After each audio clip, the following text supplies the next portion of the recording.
हो गया आपका ना, कॉम्प्लेक्शन, आरएमटी, तो उसके बाद गीता भवन।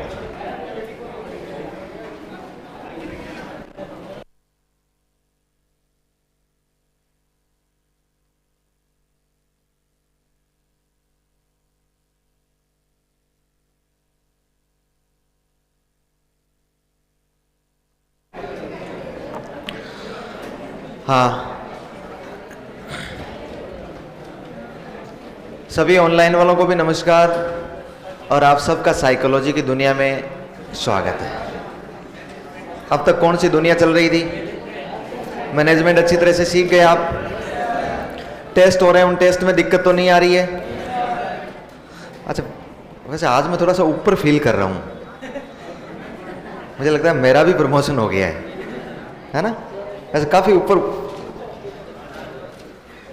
आप कब से आ रहे हैं यहाँ?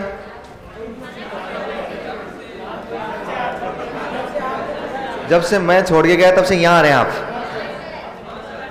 और हमने सुना है कि आपका सारा सिलेबस हो गया,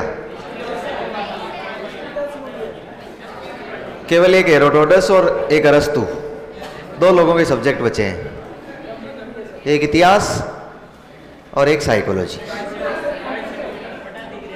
आईसीटी छोटा सा इतना सा टॉपिक है, इतना सा। चलिए, अब मैं साइकोलॉजी शुरू करूंगा और साइकोलॉजी जब तक कंप्लीट नहीं होगी तब तक हम चलते रहेंगे। बिल्कुल भी ऐसी दिमाग में नहीं लाना है कि बहुत जल्दी जल्दी होगा, घास काट दिया जाएगा, पाप का धूप कर दिया जाएगा, ऐसी मैंने दो चार बातें सुनी है ना। बिल्कुल भी चिंता ही नहीं करनी है इन बातों की। आपको बहुत धीरे धीरे तसल्ली से और मनोविज्ञान ये मानकर पढ़ाया जाएगा कि आप जीवन में केवल एक बार ही पढ़ोगे, इसके बाद दोबारा आपको कभी साइकोलॉजी पढ़ने का मौका नहीं मिलेगा। एक बार में ही जितने एग्जाम देने हैं वो सारे के सारे क्लियर हो जाएंगे। खैर, एक दो बात मुझे और करनी थी, भूल गया हूं मैं। एक किस बारे में पूछना था आपसे?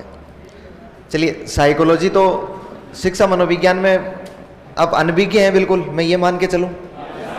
उसके बारे में आप बिल्कुल नहीं जानते? अच्छा, किस किस ने मनोविज्ञान आज तक पढ़ा ही नहीं है? क्या बात है! तो ये बहुत चिंतनीय विषय है कि अब तक आप क्या कर रहे थे।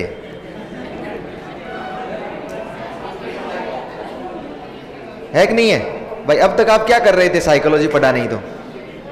और इस बात की क्या गारंटी है कि अब मैं पढ़ा दूंगा तो आप पढ़ लोगे? लेकिन यह है कि कईयों के अभी डीएलएड चल रहा है, कईयों कंप्लीट नहीं हुआ है, तो निश्चित रूप से आपने नहीं पढ़ा होगा, मैं यही मान के आपको पढ़ाऊंगा। देखो, तनाव लेना नहीं है, थोड़ा सा सिलेबस बड़ा है, मतलब स्कूल मैनेजमेंट का थोड़ा सा छोटा है, इसका थोड़ा सा बड़ा है। तो आपको बहुत ये इतने सारे कमेंट ऐसे तो करने नहीं है कि सर कोर्स कब होगा, कब कंप्लीट हो जाएगा, कैसे कंप्लीट हो जाएगा। जिस समय ये मान के चलिए कि आपके 70 घंटे बीत गए, सिलेबस हो जाएगा। 60 से 70 घंटे बीत गए ना तो सिलेबस हो जाएगा। और उसके मध्य में आपको बहुत सारे थपेड़े खाने पड़ेंगे, बहुत सारी चीज़ें ऐसी होगी कि एक दो चीज़ें और सुन लो। प्रत्येक टीचर की पढ़ाने की शैली अपनी अलग होती है। साइकोलॉजी अथाह है, उसका कोई ज्ञान लिमिट नहीं है, कोई एक लैंडमार्क नहीं है, कोई एक मानक नहीं है कि मैंने आपको पढ़ा दिया तो उसके बाहर कुछ नहीं होगा, दूसरे ने आपको पढ़ा दिया तो उसके बाहर कुछ नहीं होगा। ये इस प्रकार का कोई मानक नहीं है। हम प्रयास ये करते हैं कि आपके एग्जाम में आप ज़्यादा से ज़्यादा क्वेश्चन हल कर पाएँ, सभी तो नहीं लेकिन ज़्यादा से ज़्यादा आप क्वेश्चन हल कर पाएँ, यहाँ पर सारी चीज़ें समझ में आए। एक दूसरी बात मुझे ये बताओ कि फाउंडेशन बैच है, ये पात्रता का बैच है, मेंस का बैच है, तो मतलब पात्रता भी करनी है आपको और मेंस भी करना है। आपने कभी दोनों का सिलेबस मिलाया क्या? साइकोलॉजी का रेट मेंस का कितना चेंजेज है? कोई थोड़ा बहुत चेंजेज है। पात्रता में पहला वाला बिंदु नहीं है, मेंस में पहला वाला बिंदु भी दे दिया, शिक्षा मनोविज्ञान का अर्थ प्रकृति क्षेत्र भी दे दिया है। और फिर लास्ट में कुछ दो चार टॉपिक है जो मेंस में नहीं है, जैसे क्रियात्मक अनुसंधान, जैसे आपका चिंतन, जैसे आपकी कल्पना, तर्कणा, ये जो कुछ दो चार बिंदु है ना जो आपके मेंस में नहीं दिए गए हैं और पात्रता में ही दे दिए गए। इसके अलावा कोई विशेष चेंजेस नहीं है, केवल 2-4 घंटे का चीज चेंजेस है, बाकी सारा का सारा वही है जो आपके पात्रता में है, वही मेंस में। तो लगभग हमें उसी हिसाब से चलना होगा। मैं मेंस के हिसाब से चलूंगा कि किस किस हिसाब से टॉपिक होते रहे। पहले एक टॉपिक दे रखा है अर्थ प्रकृति क्षेत्र, उसके बाद में दे रखा है बाल विकास, उसके बाद में अधिगम 2 बिंदुओं में दे रखा है, एक में व्यक्तित्व दे रखा है, एक में बुद्धि दे रखा है, व्यक्तित्व के साथ शायद मेरे ख्याल से सृजनशीलता भी दे रखा है, और एक समायोजन दे रखा है, एक अधिगम में आने वाली कठिनाइयां। अधिगम को 3 बिंदुओं में दे रखा है, अधिगम 3 बिंदुओं में निकाल रखा है उन्होंने, और बहुत साधारण साधारण सा टॉपिक, और एक में व्यक्तिगत वो भिन्नताएं, इंडिविजुअल डिफरेंस भी दे रखा है। मतलब मैं मान के चलूं तो पूरा ही सिलेबस दे रखा है, कोई किसी प्रकार की साइकोलॉजी में गुंजाइश नहीं है कि भाई हम यहाँ से इस चीज़ को छोड़ दें या यहाँ से इस चीज़ को छोड़ दें, पूरा कंप्लीट पढ़ना होगा। फिर दूसरा एक निश्चित ध्यान रखना, मनोविज्ञान, ये जो साइकोलॉजी हम पढ़ेंगे ना, इस सब्जेक्ट का मतलब कतई नहीं होता है रटना, लेकिन पहले मैं समझा के गया हूँ आपको, कुछ चीज़ें ऐसी होती है जो केवल रटी जा सकती है, कुछ चीज़ें ऐसी होती है जो केवल समझी जा सकती है। रटने वाली चीज़ हम ऐसा नहीं है कि छोड़ देंगे उनको, लिखेंगे ही नहीं, हम साथ साथ लिखेंगे जरूर, लेकिन रटने वाली चीज़ों को तो केवल याद कर सकते हैं, आप रट सकते हैं। समझने वाली चीज़ें ऐसी होगी जिनको आप लिख नहीं सकते, केवल समझना पड़ेगा। और जहाँ तक मनोविज्ञान पढ़ाने और पढ़ने की सार्थकता सिद्ध नहीं हो पाती है, जहाँ तक कि लिखा गया एक एक शब्द जिसका अर्थ आपको समझ में नहीं आए। मैं चलते ही नाम लेऊंगा उद्दीपक, मैं नाम लेऊंगा प्रतिक्रिया, संज्ञान, संक्रिया, ऐसे उल्टे सीधे बहुत सारे नाम होते हैं मनोविज्ञान में। अब तुरंत आपके दिमाग में आना चाहिए कि उद्दीपक क्या है, संज्ञान क्या है, संक्रिया क्या है, प्रतिक्रिया क्या है, पुनर्बलन क्या है। हम पढ़ते कब से आ रहे हैं, लेकिन इन शब्दों को समझना बहुत जरूरी है। और जब तक शब्दों को नहीं समझ पाएंगे, मनोविज्ञान को पढ़ना और पढ़ाना, समझाना बहुत ईजी है, बहुत आसान काम है। मुश्किल काम ये होता है कि मनोविज्ञान में हम लोग क्वेश्चन की शैली नहीं समझ पाते हैं, क्वेश्चन का भाव नहीं समझ पाते हैं। और क्वेश्चन का भाव इसलिए नहीं समझ पाते हैं क्योंकि इंग्लिश मीनिंग्स का हिंदी अनुवाद दिया जाता है गूगल ट्रांसलेट के द्वारा, तो वो हिंदी अनुवाद इस प्रकार का करता है कि हमें पता ही नहीं लगता है कह क्या रहा है वो। इसलिए साथ में इंग्लिश टर्म्स भी लिखना बहुत जरूरी है। इंग्लिश टर्म्स जो जो अनिवार्य होगी ना, वहाँ पर मैं इंग्लिश लिखता जाऊँगा, वहाँ की इंग्लिश भी लिखना बहुत जरूरी है। यदि आप, कितने क्वेश्चन आएंगे आपके मेंस में साइकोलॉजी के? 10 क्वेश्चन आएंगे। मुझे लगता है कि यदि इंग्लिश टर्म साथ में लिख लें तो बाकी वाले लोगों से 2 क्वेश्चन ज़्यादा कर पाएंगे आप। 2 क्वेश्चन तो ऐसे मिल जाएंगे निश्चित रूप से, 2 या 3 क्वेश्चन जो बिना इंग्लिश के हल नहीं होंगे। मैं ये नहीं कह रहा हूँ कि आपको इंग्लिश मीडियम में परिवर्तित होना है, लेकिन इंग्लिश टर्म्स कुछ देखनी जरूरी है। तो बिना किसी झिझक के कि भाई इंग्लिश में ये इतने सारी इंग्लिश हमें से कैसे लिखी जाएगी, क्योंकि आप ये मान सकते हैं कि यदि मैं भी इंग्लिश लिख रहा हूँ तो आप तो आराम से लिख पा रहे हैं। यदि मैं इंग्लिश लिख दूंगा इसका मतलब निश्चित सा है कि आप तो लिख ही लोगे। फिर उसको शब्द को ध्यान में रखना जरूरी है। एक शब्द के हिंदी में 15 पर्यायवाची शब्द मिल जाएंगे, लेकिन उसका इंग्लिश मीनिंग पेपर में एक ही मिला होगा, वही लिखा हुआ मिलेगा। जैसे आपको मैं सीधा सीधा एक उदाहरण दे दूं, आप तो जवाब देना देंगे। पिछली बार का उदाहरण दे रहा हूं ना, अभी हाल ही के पेपरों में एक सवाल पूछा गया,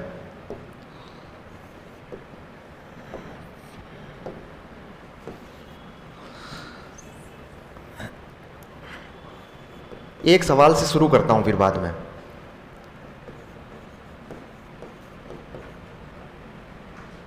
व्यवहार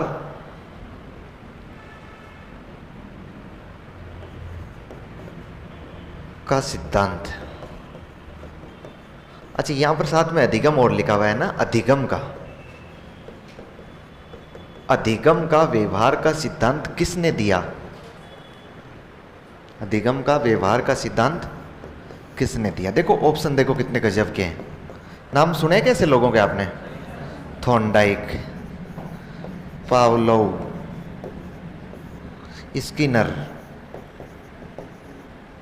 स्किनर और कोहलर, ऐसे नाम सुने आपने? कभी नहीं सुने? पेपर था आपके डीएलएड में एक एजुकेशन साइकोलॉजी का पूरा, उसमें व्याख्याएं करके आए हैं आप। पता नहीं आपने बिल्ली को कितनी बार उछाला होगा। बिल्ली आई, बिल्ली कूदीन, बिल्ली उछलीन, बिल्ली ने पिंजरा खोला, फिर बिल्ली बाहर आई, फिर बिल्ली अंदर आई। हाँ बताओ, देखिए इसमें से क्या होगा?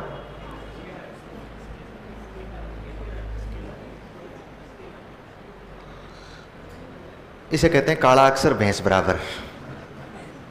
कुछ समझ में नहीं आ रहा है ना, इस क्वेश्चन को दिमाग में रखना पड़े ना। लास्ट में मैं इस क्वेश्चन को जिस समय अधिगम पढ़ा रहा हूँगा ना, वापस लेके आऊँगा और उस समय आप इसका जवाब दोगे। उस समय भी गलत होगा आपका पढ़ने के बाद भी। फिर मैं समझाऊंगा कि इंग्लिश टर्म कैसे होता है। इसका यह सवाल पूछा गया, यह सवाल केवल उसी व्यक्ति के सही हुआ जिसने इंग्लिश टर्म पर ध्यान दिया है, हिंदी से नहीं हुआ है। तो मैं कोशिश ये करूंगा कि आपके इंग्लिश और हिंदी दोनों वर्जन को देखो। व्यवहारवादी सिद्धांत इन तीनों के हैं। इसका सिद्धांत है संज्ञानवादी सिद्धांत, इसका व्यवहारवादी है, इसका संज्ञानवादी है। इसका मतलब यदि आप व्यवहारवादी पढ़ लोगे तो उसके बाद इन तीनों में से कोई एक आंसर करके आओगे, और इसका सही जवाब था ये संज्ञानवादी। हो ही नहीं सकता था, लोगों ने कहा हो ही नहीं सकता, ये तो पागल है, ये आरपीएससी अधीनस्थ बोर्ड को तो कुछ आता ही नहीं, क्यों निकाल दिया ये। जबकि इस व्यवहार शब्द के आगे कोष्टक में लिख रखा था इनसाइट इंग्लिश में, और इनसाइट को हिंदी में कहते हैं अंतर्दृष्टि, सूझ, क्या बोलते हैं। लेकिन अंतर्दृष्टि या सूझ भी तो एक व्यवहार है, इसलिए अगले ने हिंदी में व्यवहार लिख के दे दिया। और इसका सही जवाब क्या था, कॉलर। कोई नहीं पहुंच पाया, जिसने इंग्लिश देखी वो पहुंच पाया। और इंग्लिश क्यों देखें हम, हिंदी पूरी नहीं देखी जाती है, इसलिए ध्यान रखना अंग्रेजी बहुत काम आएगी इसमें। चलिए अब मैं शुरू करता हूं। एक मेरे पास में एक कमेंट है कि सर साइकोलॉजी शुरू से पढ़ाओगे क्या, इसका मतलब आधी हो चुकी है क्या आपकी, आधी हो गई तो हम आगे से चल लें।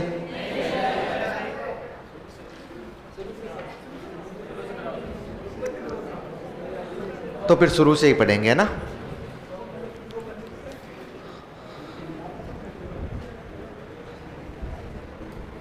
चलिए एक ज्यादा अपने जैसे स्कूल मैनेजमेंट लिखा था ना, उससे 10 एक पेज ज्यादा होंगे, बस इतना सा कि होगा, ज्यादा बड़ा नहीं होगा अपना। वो शायद हमने 20-30 पेज में लिख लिया होगा, ये 40-50 पेज में हो जाएगा। अच्छा मुझे बताइए, हम पढ़ना शुरू कर रहे हैं,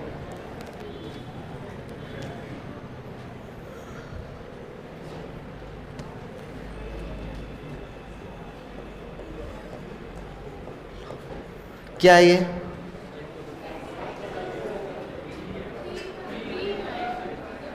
मैंने पूछा ही नहीं आपको क्या आएगा क्या नहीं आएगा, मैं तो पूछ रहा हूं ये क्या है,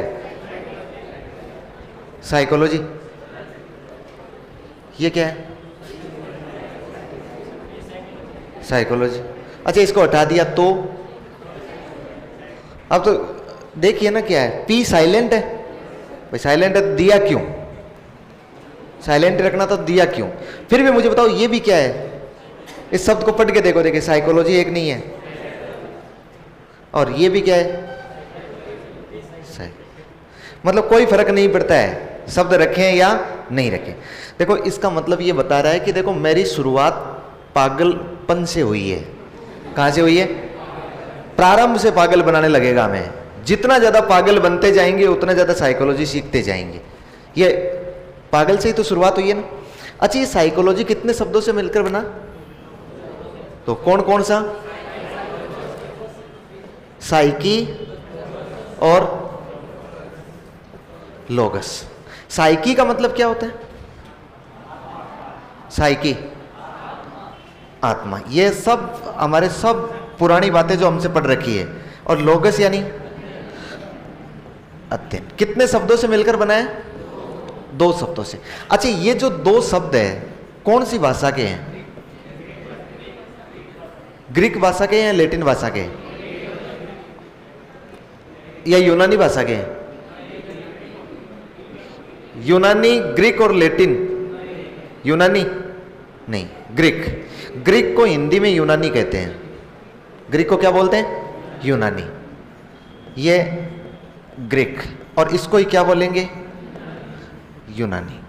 ध्यान रखिएगा, ग्रीक भाषा के 2 शब्दों से मिलकर बना, एक साइकी और एक लोगस। अब एक बात का और हमेशा ख्याल रखना, एक साम्राज्य था जिसका नाम था रोमन साम्राज्य। कभी नाम सुना होता आपने, 3 महाद्वीपों में फैला हुआ था।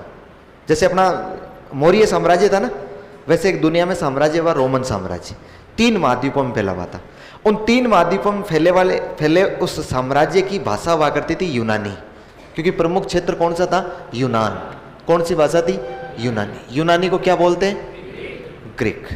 कालांतर में ये साम्राज्य 2 भागों में बंट गया, 2 भागों में टूटा। एक उत्तरी हो गया, एक पूर्वी रोमन हो गया और एक पश्चिमी रोमन हो गया। जो पूर्वी रोमन साम्राज्य था वो तो वैसे का वैसे रहा, लेकिन पश्चिमी रोमन साम्राज्य की एक रानी थी जिसका नाम था लातिनिया। क्या नाम था, लातीनिया। इस लातीनिया नामक रानी ने कहा कि अपन अपनी भाषा वो नहीं रखेंगे जो देवर जी ने रखी है। वो एक नहीं हुए देवर जी, भाई ये अलग हो गए ना, दोनों दो भाई थे, दोनों भाइयों ने आपस में बांट लिया साम्राज्य, तो उन्होंने कहा हम चेंज करेंगे। उनकी ग्रीक भाषा को इन्होंने चेंज करके अपने खुद के नाम से, इस रानी ने अपने खुद के नाम से एक नई भाषा का सृजन किया और उसका नाम था लैटिन भाषा। लातीनी भाषा था वास्तव में तो, और लातीनी को हम लोग क्या बोलने लगे हैं? लैटिन भाषा। मुझे बताइए, इनमें से लैटिन भाषा की जननी ग्रीक भाषा ही है ना, मूल भाषा तो ग्रीक ही है, उसके बाद कौन सी निकल के आई?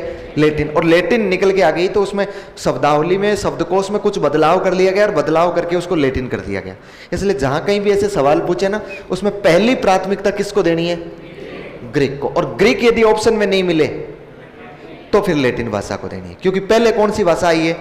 ग्रीक। और ग्रीक से ही कौन सी निकल के आई है? लैटिन भाषा। तो अपने ध्यान रखना है, साइकोलॉजी वास्तव में इन मूल शब्दों को यदि पढ़े ना, तो ये साइकी शब्द तो ग्रीक का है, लेकिन ये लोगस शब्द किसका है?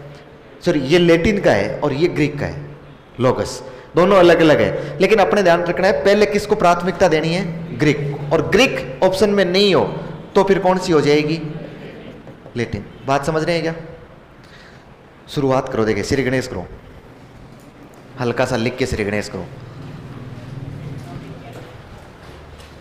टॉपिक क्या लिखना है ना? टॉपिक तो कुछ नहीं लिखना है, बस केवल तो आप इतना सा लिख लो ये, या फिर लिख लो टॉपिक लिखो मनोविज्ञान का इतिहास, हेडिंग लगाओ मनोविज्ञान का इतिहास।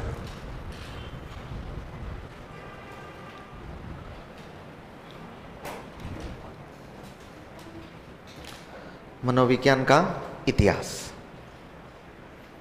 और फिर ये शब्द लिखना जरूरी है, साइकोलॉजी कितने शब्दों से? ऐसे कैसे उतार लो, दो शब्द, साइकी और लोगस।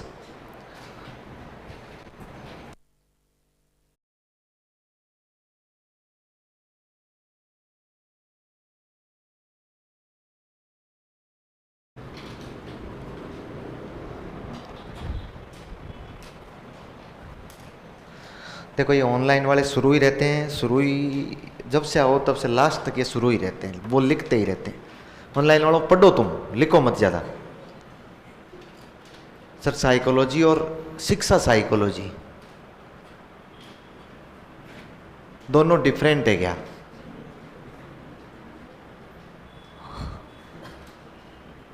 नहीं है, दोनों डिफरेंट, एक ही है। फिर कह रहे हैं tell me sir please.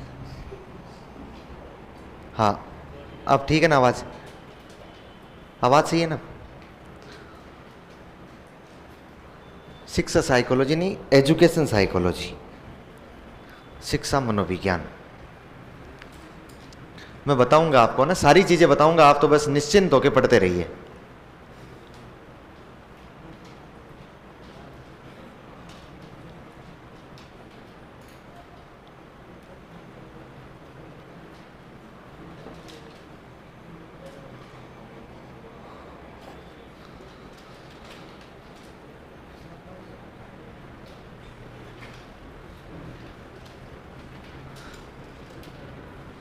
Sandeep कह रहा है सर जी अभी ऑफर आया था और मैंने कोर्स लिया है सर, मुझे कुछ पता ही नहीं चल रहा है। ऑफर में ऐसा ही होता है बेटा, ऑफर में कुछ पता नहीं चलता है, ऑफर का फायदा उठाया ना।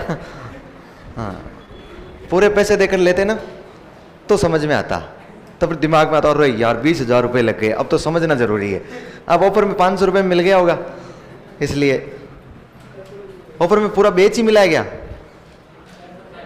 समझ में आ जाएगा, बिल्कुल आ जाएगा। आप तो निश्चिंत रूप से संदीप वर्मा, निश्चित रूप से आप क्लास पूरी देख लेना बस, यानी कि 2 की स्पीड में करके क्लास कंप्लीट होने के बाद देखो, फिर समझ में नहीं आएगा।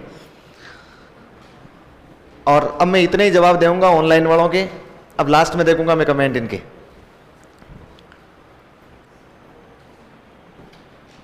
आवाज अब ठीक है ना? आवाज हाँ, अब बढ़ा रहा हूं मैं, ठीक है ना? अब क्लास डेली रहेगी, क्लास कंप्लीट जब तक साइकोलॉजी नहीं होगी तब तक चलती रहेगी। कभी 4 घंटे, कभी 6 घंटे, कभी 4 घंटे, कभी 6 घंटे, ऐसे क्लास चलती रहेगी। क्या? और पता नहीं लगेगा आपको, घंटे कब बीत गए वो पता नहीं लगेगा, वो मेरी जिम्मेदारी रहती है। चले आगे। आपने हेडिंग लगाई है मनोविज्ञान का इतिहास। अभी मनोविज्ञान सब्जेक्ट पैदा नहीं हुआ है, पहले मनोविज्ञान सब्जेक्ट को पैदा करेंगे हम, फिर मनोविज्ञान को पैदा करने के बाद हम शिक्षा की चर्चा करेंगे, फिर शिक्षा और मनोविज्ञान दोनों को मिलाएंगे और मिलाने के बाद उनकी प्रकृति की चर्चा करेंगे, उनके अर्थ की चर्चा करेंगे, क्षेत्र की चर्चा करेंगे। तो पहले हम तो मनोविज्ञान को पैदा कर रहे हैं, और मनोविज्ञान को पैदा करने से पहले आपको एक मेरी कहानी सुननी पड़ेगी कि भाई मनोविज्ञान किस किस स्वरूप में कैसे कैसे पैदा हुआ। अच्छा, कहानी ये होता है कि कहानी की खासियत ये होती है कि कहानी आदमी को एक बार ही सुननी पड़ती है, याद रह जाती है पूरी की पूरी। तो मैं आपको एक बार ही सुनाऊंगा कहानी, और वो एक बार में ही आपको पूरी याद रखनी है। बोलूं? पूछ लूंगा किसी से वापस, है ना? तैयार रहना, कान खोल के सुनना, दिमाग स्मृति मेमोरी में पूरा बिठाए रखना। कभी भी वापस पूछ लूंगा, कहानी खत्म कर दे किसी से भी, और कहानी एक बार ही सुनाऊंगा, दोबारा सुनाऊंगा नहीं। 16वीं सदी से पहले मनोविज्ञान नाम का कोई विषय नहीं था।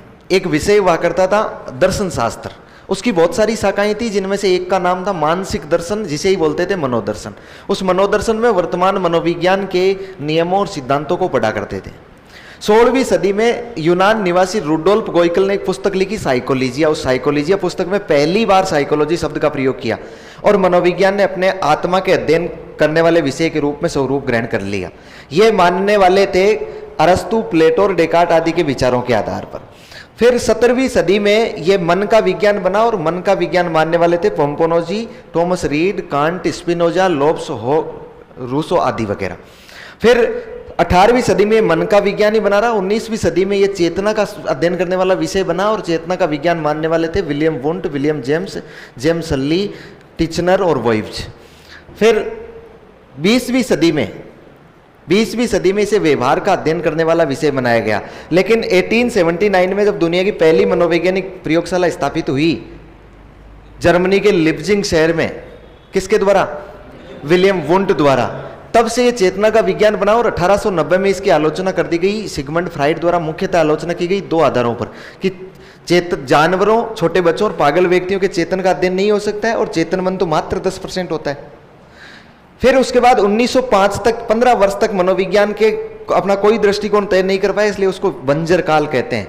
और उसके बाद विलियम मैकडूगल ने 1905 में सबसे पहले ये कहने का प्रयास किया कि मनोविज्ञान व्यवहार का अध्ययन हो सकता है। उसके लिए उन्होंने 2 किताबें लिखी, एक शिक्षा सामाजिक मनोविज्ञान का परिचय जिसमें व्यवहार शब्द को परिभाषित किया, और एक आउटलाइन ऑफ साइकोलॉजी जिसमें चेतना शब्द की आलोचना कर दी।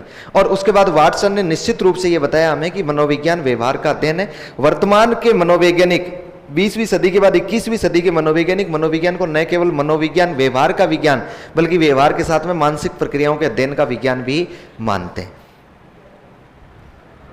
कहानी खत्म, बस।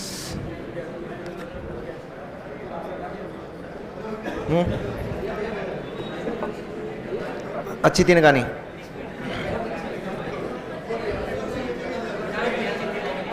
वैसे ही चीजें ऊपर से जाती है, और मैं और उतना ऊपर हूं, तो फिर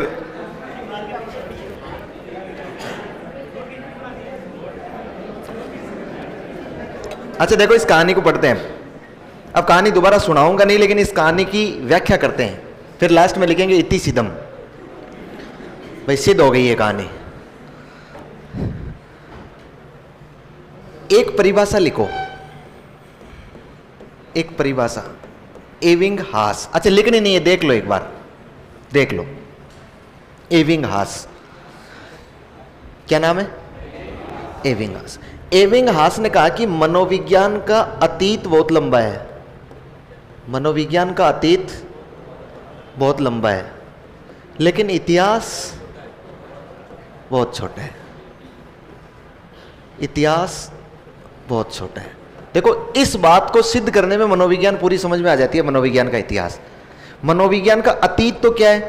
बहुत लंबा है, लेकिन इतिहास बहुत छोटा। इसका मतलब मनोविज्ञान को मनोविज्ञान के रूप में हम पढ़ेंगे ना, 16वीं सदी से पढ़ने लगेंगे। कब से पढ़ने लगेंगे? 16वीं सदी का मतलब हो गया, सदी का मतलब तो समझते हैं ना आप, कब से कब तक? 1500 से लेकर 1599, 16वीं सदी। 1600 से लेकर 1699, ये 16वीं सदी है। ये कौन सी सदी है? 17वीं। बात समझ में आ रही है क्या? अच्छा मुझे बताओ 2000 से लेकर 2099 तक यदि कोई जिंदा रहा तो कौन सी सदी? 21वीं। अभी कौन सी चल रही है? 21वीं। बात समझ में आ रही है आपको? मैं बात कौन सी सदी की कर रहा हूं? 16वीं सदी की कर रहा हूं। अच्छा 16वीं सदी की में मैं ये बता रहा हूं आपको कि 16वीं सदी में इतिहास शुरू होता है। क्या शुरू होता है? इससे पहले मनोविज्ञान के रूप में नहीं पढ़ा जाता था। मनोविज्ञान को मनोविज्ञान के रूप में नहीं पढ़ते थे। मनोविज्ञान को पढ़ते जरूर थे। आज के जिन मनोविज्ञान के नियमों और सिद्धांतों, हो सकता है वो इतने परिष्कृत नहीं थे, हो सकता है इतने संधारित किए हुए नहीं थे, इतने सारे नहीं थे, लेकिन जो भी मनोविज्ञान की चर्चाएं हम करते हैं ना, वो मनोविज्ञान की चर्चाएं हम बहुत पहले से करते आ रहे हैं। उसको मनोविज्ञान विषय के रूप में हम कब पढ़ने लगे? 16वीं सदी में पढ़ने लगे। इसका मतलब इतिहास तो बहुत छोटा हो जाएगा ना। अच्छा अतीत में जाए तो कब से पढ़ रहे हैं हम? कितना पुराना पढ़ रहे हैं हम? कोई बता सकता है कि मुझे कितना पुराना पढ़ रहे हैं? कौन सी सदी से मनोविज्ञान की बातें चल रही है? 16वीं से 11वीं सदी, लगभग 3री सदी। और गहराई में उतरो देखें। अच्छा किसके टाइम में पढ़ रहे हैं हम लोग पढ़ रहे हैं अरस्तु के टाइम में, हम लोग पढ़ रहे हैं सुकरात के टाइम में। नाम सुने कैसे? प्लेटो के टाइम में। अच्छा अरस्तु, प्लेटो और सुकरात ये कब के हैं? 3री से ईसवी या ईसा पूर्व है? ईसा पूर्व है। लगभग कौन सी शताब्दी है? 4वीं-5वीं शताब्दी ईसा पूर्व है। 4वीं शताब्दी ईसा पूर्व है। ईसा पूर्व तो समझते हैं ना आप? ईसा मसीह के, अब ईसा मसीह का जन्म कब हुआ?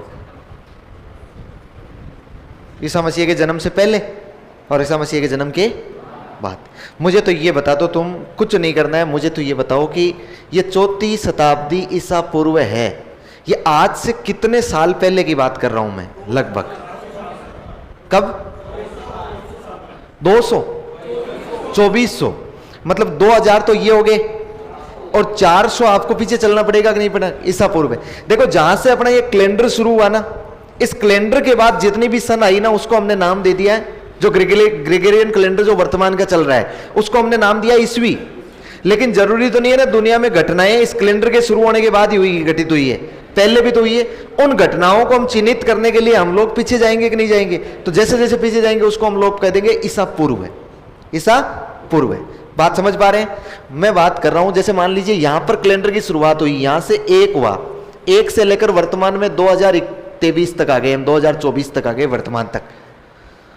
इसके पहले जो घटनाएं घटित हुई है ना, अब इन सनों के आगे तो जैसे ये 500 है, ये 1000 है, ये 1500 है, इनके आगे तो हम प्लस लगाएंगे, तो इनके आगे क्या लगाएंगे? माइनस। अब माइनस और प्लस अच्छा नहीं लगता है, इसलिए इनके आगे प्लस की जगह हमने लिख दिया ईस्वी, और इनके आगे हमने लिख दिया ईसा पूर्व। बात समझ में आ रही है? ईस्वी और ईसा पूर्व। एक को बोलते हैं हम लोग बीसी, पीछे वाले को बिफोर क्राइस्ट, क्राइस्ट यानी ईसा, और बिफोर यानी ईसा से पहले। और ये बोलते हैं, इसको हम बोलते हैं एडी, एना डोमिनी। एना डोमिनी यानी ईसा के जन्म का वर्ष, एना डोमिनी को हम बोलते हैं एडी। आजकल इसको सी और बीसी के नाम से जानते हैं। ये कॉमन एरा, सामान्य युग, और ये बिफोर कॉमन एरा, मतलब सामान्य युग से पहले का युग। अब देखिए मुझे ये बताइए, यहां पर मैं यदि ऐसे लिखूं 500, 1000, 1500, तो इनके आगे मैं ईसा पूर्व लगा दूंगा। मैं बात कर रहा हूं 4वीं शताब्दी ईसा पूर्व की। कब की कर रहा हूं? 4वीं शताब्दी ईसा पूर्व। मैं समझाना चाह रहा हूं मनोविज्ञान का अतीत। यहां पर मनोविज्ञान को यहां से पढ़ने लगे थे, और वर्तमान में जो इतिहास बनाया ना, वो बनाया 16वीं सदी में। इसका मतलब यहां पर बनाया कि नहीं बनाया? मुझे बताओ, अभी इतिहास बने हुए तो मनोविज्ञान को 400-500 साल ही हुए हैं ना, लेकिन अतीत को हो गया ना 2400 साल। मनोविज्ञान यहां से पढ़ रहे हैं कि नहीं पढ़ रहे हैं हम लोग? तो एबिंगहास ने क्या गलत किया गया? इसने सही कहा कि मनोविज्ञान का अतीत तो बहुत लंबा है, लेकिन इतिहास बहुत छोटा था आगे। अब हम इस इतिहास पर आए हैं। तो भाई सबसे पहले कोई भी जब सब्जेक्ट होता है, इस मनोविज्ञान को हम लोग पढ़ते थे 16वीं सदी से पहले, तो एक विषय हुआ करता था, कौन सा? दर्शन शास्त्र। सबसे पहले इसको दर्शन के अंतर्गत पढ़ा गया। दर्शन तो आप समझ ही रहे हैं, किसके दर्शन? भाई जो अरस्तु ने दिया, जो प्लेटो ने दिया, जो सुकरात ने दिया, उनके दर्शन के साथ में हम लोग इसको पढ़ते हैं। उन्होंने ही बातें बताई। अरस्तु ही आपको बताओ तो मनोविज्ञान का जनक है, उसने ही तो मनोविज्ञान की मुख्य मुख्य बातें बताई है। उसके दर्शन के साथ हम मनोविज्ञान को पढ़ रहे थे। और दर्शन शास्त्र की बहुत सारी शाखाएं थी। एक शाखा का नाम था मनोदर्शन। क्या नाम था? और एक शाखा का नाम था, इसी मनोदर्शन को हम लोग बोलते थे मानसिक दर्शन। इस मानसिक दर्शन में हम लोग किसको पढ़ रहे हैं? जो मनोविज्ञान के नियम और सिद्धांत हैं उनको पढ़ रहे हैं। जब तक ये स्वतंत्र नहीं हुआ तब तक हम लोग इस दर्शन के अंतर्गत ही इसको पढ़ते हैं, इन दर्शनों के अंतर्गत। इसलिए दर्शन शास्त्र मनोविज्ञान की जननी बन जाता है। ये जननी एक नहीं है, यहीं से मनोविज्ञान पैदा हुआ है। अच्छा, इससे 16वीं सदी में पहली बार मनोविज्ञान अलग होता है। मनोविज्ञान के रूप में आता है। किसके रूप में आता है? मनोविज्ञान के रूप में।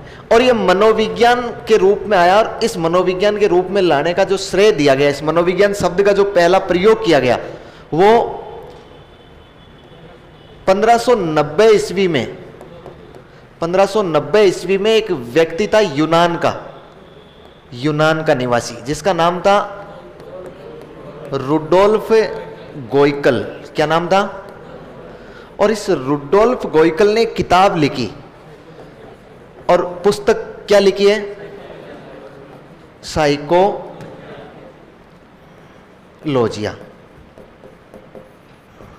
ये किताब लिखी। और इस किताब में सबसे पहले इस सब्जेक्ट के लिए, किस सब्जेक्ट के लिए? इस सब्जेक्ट के लिए, जो दर्शन शास्त्र की एक शाखा थी ना, मनोदर्शन या मानसिक दर्शन, इस सब्जेक्ट के लिए एक शब्द का प्रयोग किया, और उस शब्द का नाम था साइकोलॉजी, यानी मनोविज्ञान। किस शब्द का प्रयोग किया है? साइकोलॉजी। मुझे बताओ, साइकोलॉजी शब्द का प्रयोग 1590 ईस्वी में हुआ, इसका मतलब कौन सी सदी में हुआ? 16वीं सदी में हुआ है। लेकिन एक बात बताओ, सब्जेक्ट के लिए सबसे पहली बात यह होती है कि सब्जेक्ट बन तो गया, लेकिन वो सब्जेक्ट अध्ययन किसका करेगा? सबसे बड़ी चुनौती सब्जेक्ट के लिए क्या होती है? कि वो सब्जेक्ट किसका अध्ययन करेगा। सब्जेक्ट बनाया हाल ही में ताजा, कौन सी सदी में? 16वीं सदी में। और सब्जेक्ट का नाम है मनोविज्ञान, लेकिन सब्जेक्ट किसका अध्ययन करेगा? किसका अध्ययन करेगा? पहला संकट था, इन्होंने उस संकट को सुलझाया। तो इन्होंने मनोदर्शन या मानसिक दर्शन, इस टाइम के जो मनोवैज्ञानिक थे ना, उन्होंने अध्ययन किया उसका। जब अध्ययन किया तो उन्होंने पाया कि ये जो शब्द आया है ना साइकोलॉजी, ये यूनानी भाषा का शब्द है। और इस साइकोलॉजी शब्द में दो शब्दों से मिलकर बना, अभी लिखा हमने। एक कौन सा? साइकी, और एक कौन सा? लोकस। साइकी का मतलब आत्मा। थोड़ा और चेंज करता हूं मैं, आत्मा नहीं है साइकी। यदि आप ग्रीक लैटिन की डिक्शनरी खोल के देखते हैं ना हम लोग, तो उसमें साइकी का अर्थ होता है मन ऑब्लिक मस्तिष्क में पाई जाने वाली ऊर्जा। धन्यवाद हो उस व्यक्ति को जिसने उसका नाम आत्मा दे दिया, नहीं तो हमें इतना बड़ा याद रखना पड़ता। मन एवं मस्तिष्क में पाई जाने वाली ऊर्जा। अच्छा, ऊर्जा क्या होती है? ऊर्जा क्या होती है? एनर्जी।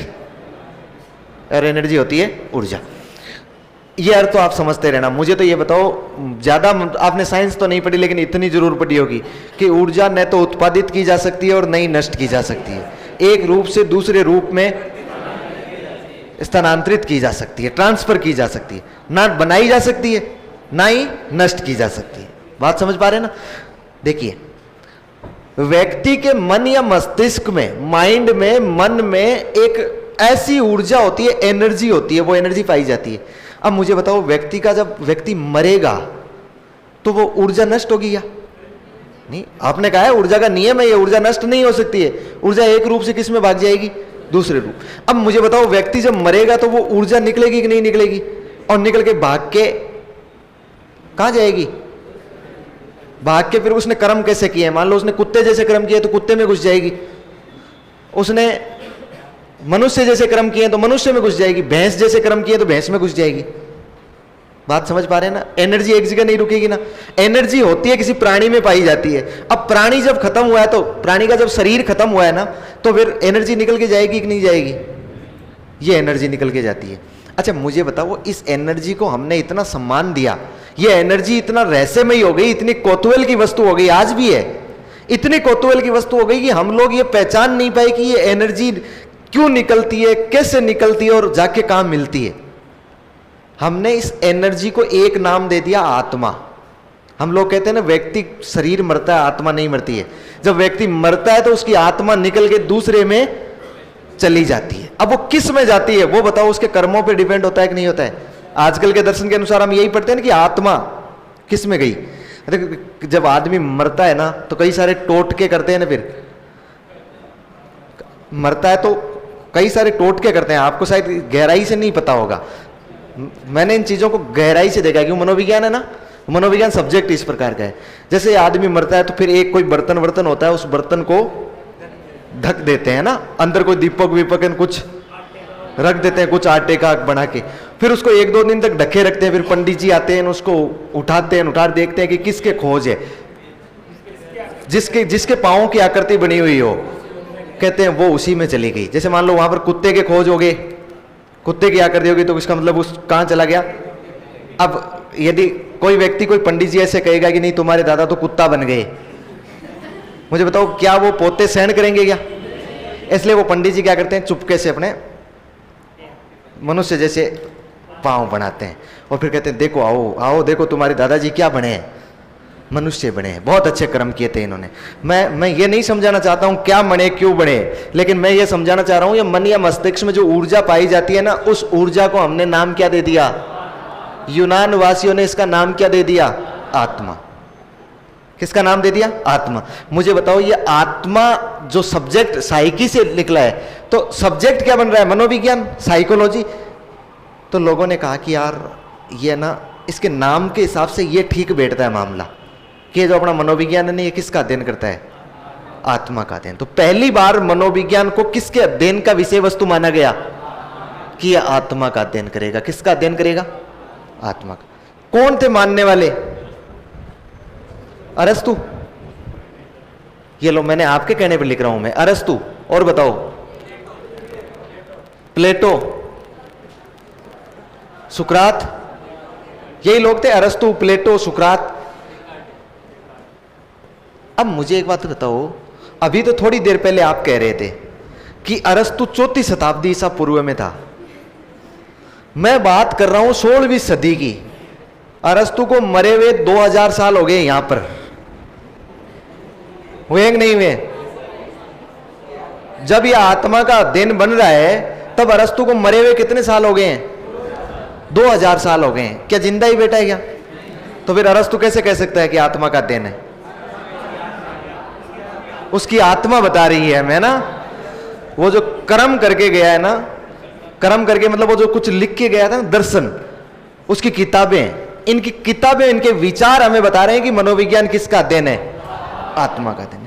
उनके विचारों के आधार पर कहा है। हमने ये कभी नहीं कहा कि अरस्तु ने कहा है। अरस्तु का कोई वीडियो उपलब्ध नहीं है इस प्रकार का जो ये कह रहा है कि देखिए मैं अरस्तु हूं और मनोविज्ञान आत्मा का अध्ययन करने वाला विषय है। कुछ उपलब्ध नहीं है इस प्रकार का। हमें उसका दर्शन उपलब्ध है, और उसके दर्शन को यदि पढ़े तो हमें समझ में आता है कि मनोविज्ञान जो मानसिक दर्शन था ना, वो मानसिक दर्शन किसका अध्ययन करता था? आत्मा का अध्ययन करता था। बात समझ पा रहे हैं? अब मैं एक लाइन में कह सकता हूं कि 16वीं सदी में मनोविज्ञान आत्मा का अध्ययन करने वाला विषय था, अरस्तु, प्लेटो और डेकार्ट, सुकरात के विचारों के आधार पर। बात समझ रहे हैं? इनके आइडियाज अपने पास में है, इनके विचार अपने पास में है। अब देखिए ये 16वीं सदी में किसका बन गया है? आत्मा का अध्ययन बन गया। फिर थोड़ा सा आगे बढ़े। देखो समय बीतता जाता है, जब तक कोई आदमी कोई कुछ करता नहीं है तब तक कोई दिक्कत नहीं है, लेकिन यदि कोई एक काम कर दे तो उसकी आलोचनाएं निश्चित रूप से होती है। यदि आप अब आराम से घर बैठे हैं ना, कुछ नहीं कर पा रहे हैं, तो सब पड़ोसी खुश है, और यदि आपका सिलेक्शन हो गया तो आलोचनाएं निश्चित रूप से होगी। फिर वो अलग अलग कयास लगाएंगे कि कैसे लगा? हाँ, बस में बैठ के आया। कयास लगाएंगे, आलोचनाएं शुरू करेंगे। फिर कई तो वो कहेंगे कि वो मिनकी के भाग को छिक्को टूट गो, बिल्ली के भाग का छिक्का टूटना। मतलब छिक्का क्या होता है? ऊपर लटकी हुई एक जावनी। पहले क्या करते थे कि भाई बिल्ली पहुंच नहीं जाए, इसलिए एक जावनी होती थी जिसमें दही दूध रखा जाता था, घी रखा जाता था, उसको ऊपर लटका देते थे।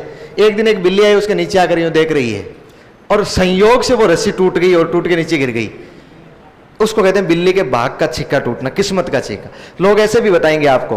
कई कहेंगे कि कोई नजदीक में कोई पढ़ने वाला स्टूडेंट आ गया होगा इसलिए नकल कर ली होगी, कहीं कहीं तुक्का लग गया होगा, कहीं कहीं आरपीएससी से गलती हो गई होगी, रोल नंबर तो दूसरे के देने थे, इनके दे दिए होंगे। ऐसी आलोचनाएं भी करते हैं। ध्यान रखो, आत्मा का अध्ययन बना है। आलोचनाएं करेंगे कि नहीं करेंगे? धीरे धीरे चलते चलते कौन सी सदी आई है? 17वीं सदी आई है। 2 इटली के मनोवैज्ञानिक है, एक का नाम है पोम्पोनोजी। क्या नाम है? एक का नाम है टॉमस रीड। क्या नाम है? Thomas read. ये 2 प्रमुख हुए। एक का नाम याद करो, देखिए, एक का नाम टॉमस रीड। बोलो, 2-4 बार बोलोगे ना तब तक ये रिश्तेदार से लगने लग जाएंगे। Pomponazzi, Thomas read, पोम्पोनोजी, Thomas read. कहां के हैं दोनों? इटली। सुनिएगा ध्यान से। इन्होंने पोम्पोनोजी और टॉमस रीड ने 17वीं शताब्दी चल रही थी। कुछ लोग, आपको बताओ तो, अभी तक झंडा लिए हुए हैं कि मनोविज्ञान आत्मा का अध्ययन करता है। किसका झंडा है?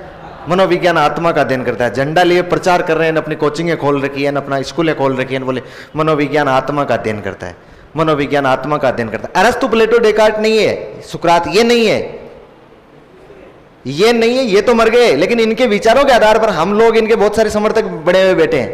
एक दिन ये पोम्पोनोजी और टॉमस रीड इन समर्थकों के पास गए। 17वीं शताब्दी की बात चल रही है। और जाके इनसे पूछा, बोले तुम्हारा कौन सा सब्जेक्ट है? तो उन्होंने कहा मनोविज्ञान। क्यों, कोई डाउट है क्या आपको? बोले नहीं, डाउट नहीं है। मनोविज्ञान क्या करता है? तो इन्होंने कहा मनोविज्ञान आपको पता नहीं है, पूरी दुनिया को पता है मनोविज्ञान किसका अध्ययन करता है? आत्मा का। तो बोले एक काम कर, फिर बता। पोम्पोनोजी ने कहा बता, मेरी आत्मा कैसी है? मेरी आत्मा कहाँ है? इधर है एक, इधर है एक, यहां बिठा रखी है मैंने एक, कहीं घुटनों में है एक। अच्छा, आत्मा है कितनी? 200 ग्राम की एक, 50 ग्राम की छोटी सी एक, 1 किलो की एक। आकृति कैसी है? कैसी? चूहे जैसी है एक, बिल्ली जैसी है एक, या मेरे जैसी है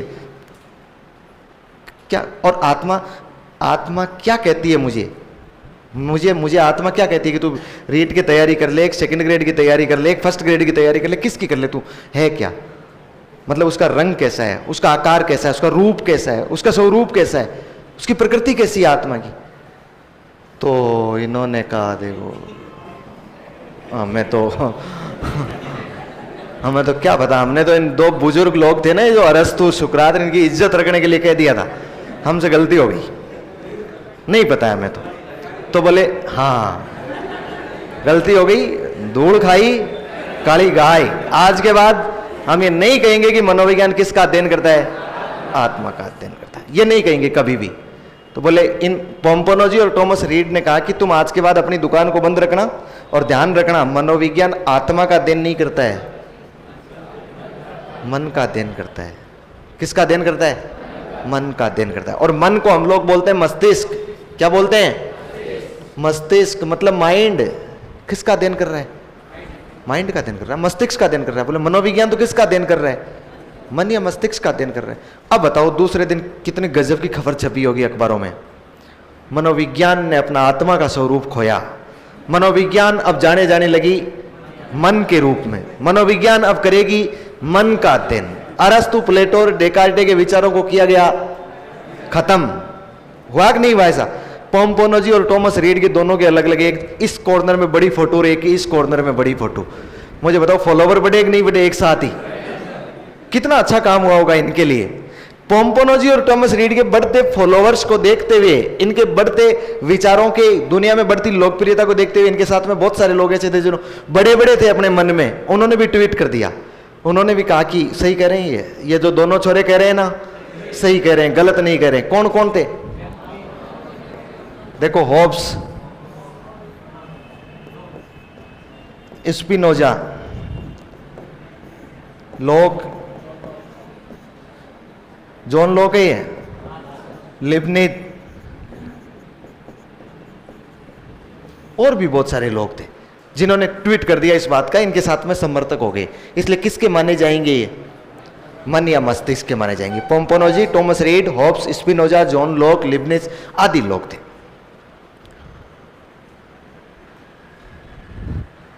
देखो ये दीपिका के नाम से कोई आईडी चलाता है और कितने खूबसूरत बात लिखता है ना कि सर जिस तरह से आपके लिए वो रानी थी, कौन सी रानी? वोइच, अरे क्लियोपेट्रा, क्लियोपेट्रा नाम बताया था मैंने आपको उसका। पता नहीं क्यों वैसे ही आप हमारे लिए हो गए हो। क्या दिखाई दिया हमें?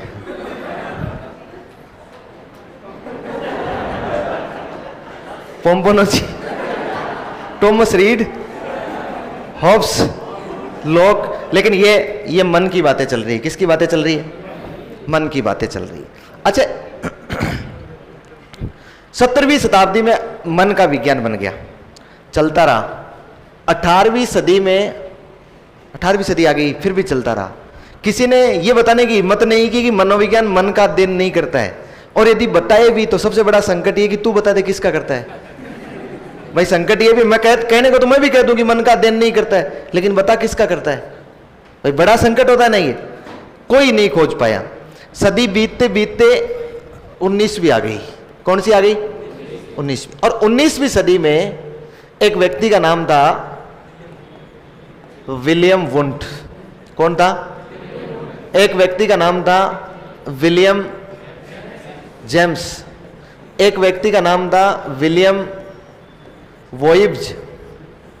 एक व्यक्ति का नाम था जेम्स सल्ली।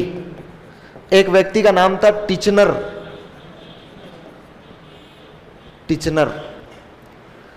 मुख्यतः 5 मनोवैज्ञानिक हैं। कौन कौन है? William Wundt, William James, William वोइब्ज, जेम्स सल्ली और टिचनर। ध्यान रह जाएगा। अच्छा, इन 5 मनोवैज्ञानिक एक जगह हुए और ये एक जगह होकर एक दिन सुबह सुबह अर्ली इन द मॉर्निंग किसके घर पहुंचे? पोम्पोनोजी और टॉमस रीड 200 साल से जिंदा नहीं है। ये 17वीं शताब्दी की बातें हैं और ये किसकी है? 19वीं सदी की। लेकिन पोम्पोनोजी और टॉमस रीड के समर्थक तो थे ना भाई। ये तो मर गए लेकिन पीछे उनके समर्थक तो बैठे थे ना। उनके समर्थकों ने जो कार्यालय बना रखा था ना, हेड ऑफिस, जहां पर ऊपर झंडे अंडे लगा रखे थे, उनके पास पहुंचे और पहुंचकर कहा कि बता कौन सा सब्जेक्ट है? बोले मनोविज्ञान। बता किसका अध्ययन करता है? बोले ये पिछले 2 साल से लगातार मेन पृष्ठ पे आ रहा है, ये पढ़, तुझे पता नहीं है क्या? मन का अध्ययन कर रहा है। किसका अध्ययन कर रहा है? मन का। तो बोले बता मेरा मन कैसा है? मेरा मन कहाँ रहता है? यहाँ रहता है, यहाँ रहता है, यहाँ रहेगा। मेरा मन कितना है? उसका रंग कैसा है? उसका आकार कैसा है? मेरा मन कब डोलता है? मेरे कितने मन है?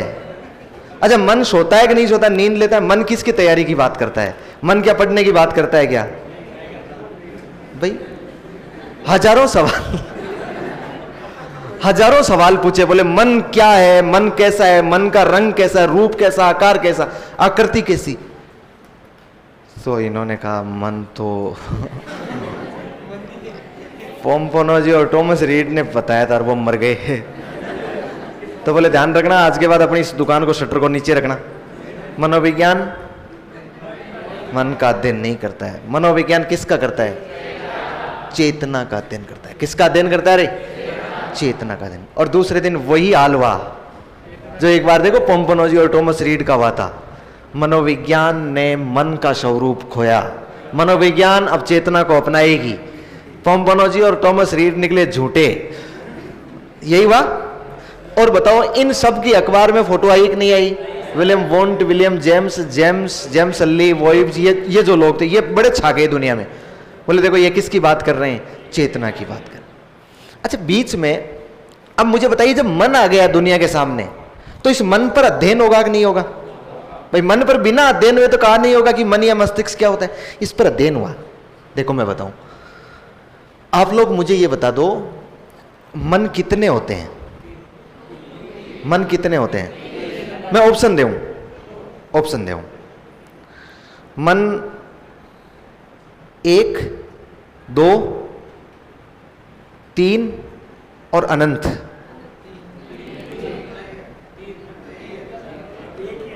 मन कितने होते हैं? मन तो एक ही है क्या? तो फिर कई बार हम ये क्यों कहते हैं कि यार मेरे 2 मन हो रहे हैं कि कोचिंग जाऊं कि मार्केट जाऊं? 2 मन नहीं होते कि विवाह में जाऊं या कोचिंग जाऊं? 2 मन नहीं होते हैं क्या? चलिए ये बात तो आज तक कोई पता लगा ही नहीं पाया है, इसलिए अपने को फालतू में इस पर बहस नहीं करनी। मुझे तो ये बता दीजिए, मन, एक व्यक्ति का मन होता है ना अपना, एक व्यक्ति का मन, माइंड एक साथ कितने काम कर सकता है?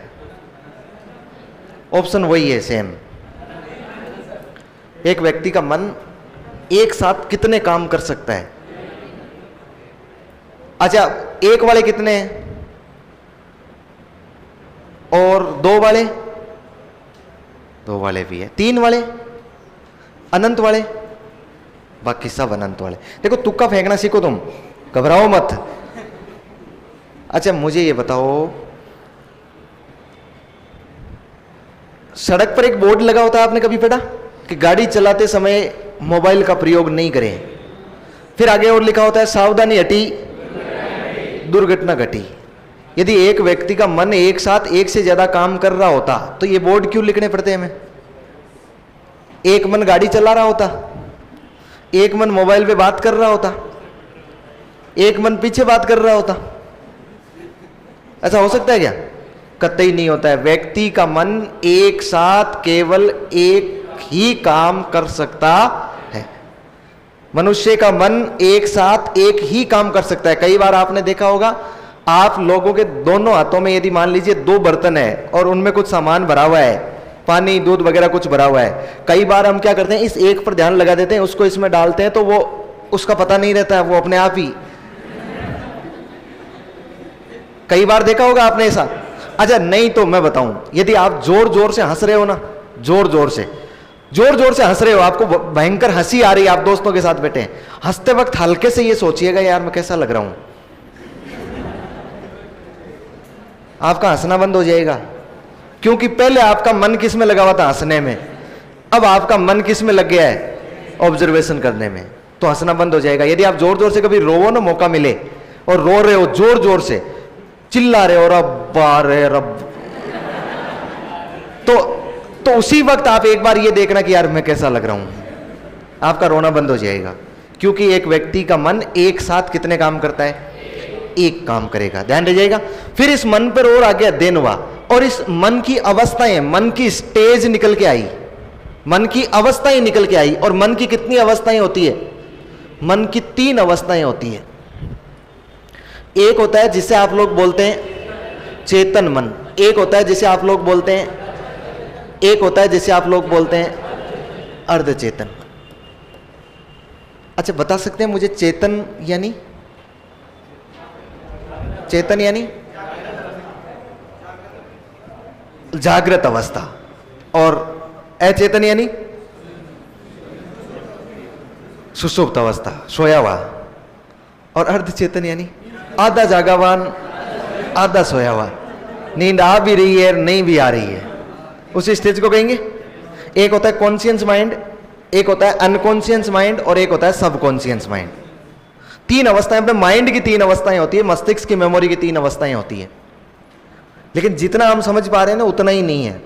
जो चीज हमारे सामने उपस्थित है, वर्तमान में हमारे सामने उपस्थित है, हम जिसे देख पा रहे हैं, हम जिसके साथ कार्य कर पा रहे हैं, जो ठीक हमारे साथ में वर्तमान में हमारे साथ घटित हो रही है, उस मन की अवस्था को बोलते हैं चेतन अवस्था।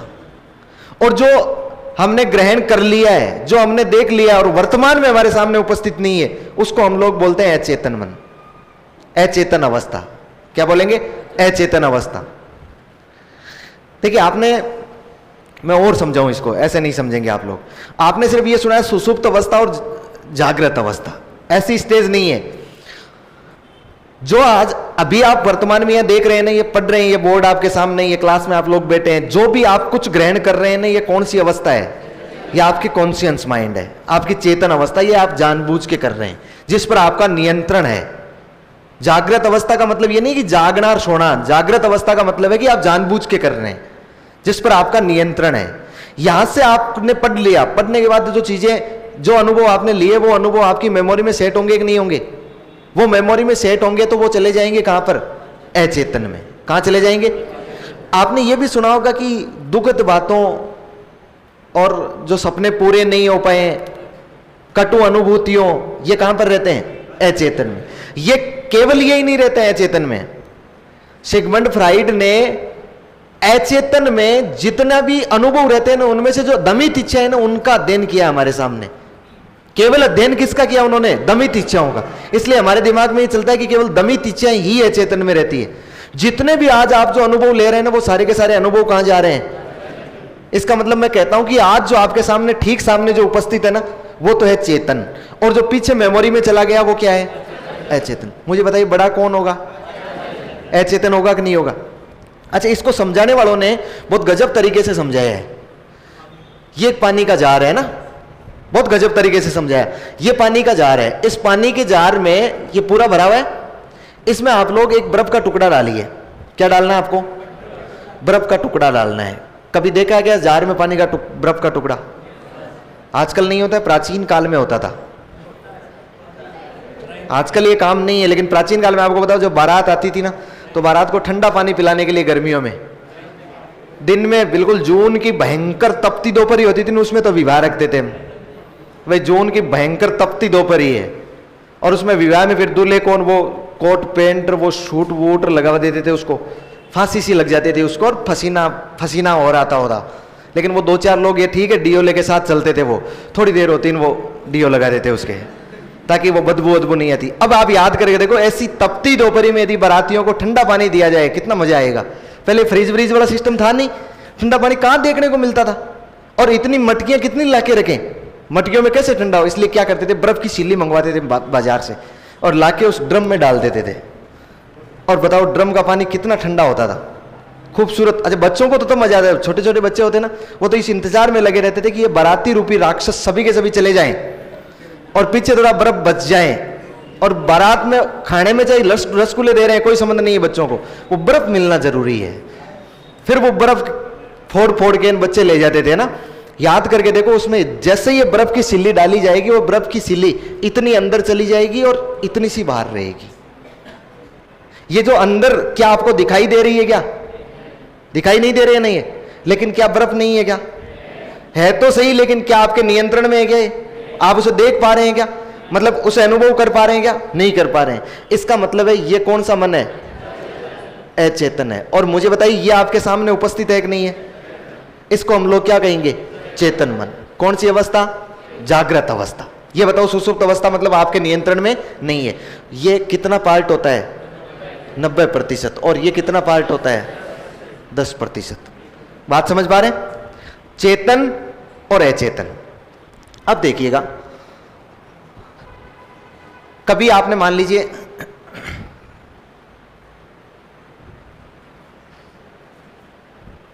क्या कह रहे हैं हम, I am online student sir, इसलिए नोट्स बनवा तो किस से सही स्टडी करो आप? पहले वाले सर जो साइकोलॉजी करवा रहे थे, या आपसे सर प्लीज? किस, कौन है ये? मुझे दिखाई नहीं दे रहा। पूरन सिंह जी, पूरन सिंह जी भाटी। अब ये नोट्स आज शुरू किए ना हमने, ये दोबारा से बनाने हैं। आज जो शुरू किया ना हमने, पढ़ना शुरू किया है, ये दोबारा से बनाना है। साइकोलॉजी कंप्लीट होगी अब आपकी, अब बीच में नहीं छोड़ी जाएगी। चाहे आप भले कितने ही चिल्लाओगे ना, फिर भी नहीं छोड़ी जाएगी अब तो, क्योंकि अब आपकी भी नहीं चलेगी। खूब चिल्ला लिया आप भी, अब तो आप कहोगे तो आपको पागल समझ लेंगे लोग बाग, बोले ये बेच पागल हो गया है ना, ज्यादा पढ़ा लिखा है। चलिए वापस आओ यहां, चेतन अचेतन पढ़ रहे हैं ना। अच्छा, मान लीजिए आपने मनोविज्ञान याद कर ली पूरी, ठीक है, कंप्लीट मनोविज्ञान याद कर लिया। आपने ये भी याद कर लिया कि मन का विज्ञान करने वाला व्यक्ति पोम्पोनोजी और टॉमस रीड है। अब आप पेपर में सवाल करने जा रहे हैं, आपके 20 में से 19 सवाल तो सही हो गए, 19 तो आपको आ रहे हैं। एक सवाल जो आपको पढ़ा हुआ है लेकिन आपके दिमाग में नहीं आ रहा है, पढ़ा हुआ है दिमाग में नहीं आ रहा, क्या होगा? उसमें सवाल सीधा सीधा पूछा गया है कि किसने मनोविज्ञान को सबसे पहले मन या मस्तिष्क के विज्ञान के रूप में परिभाषित किया था? आपके दिमाग में नहीं आ रहा, आप कह रहे हो रे पढ़ा था रे, वहां लिखा हुआ है वो, लेकिन क्या लिखा हुआ है? कोई पहला अक्षर बता दे। लेकिन एग्जाम में कौन बताए पहला अक्षर? कौन बताए पहला अक्षर?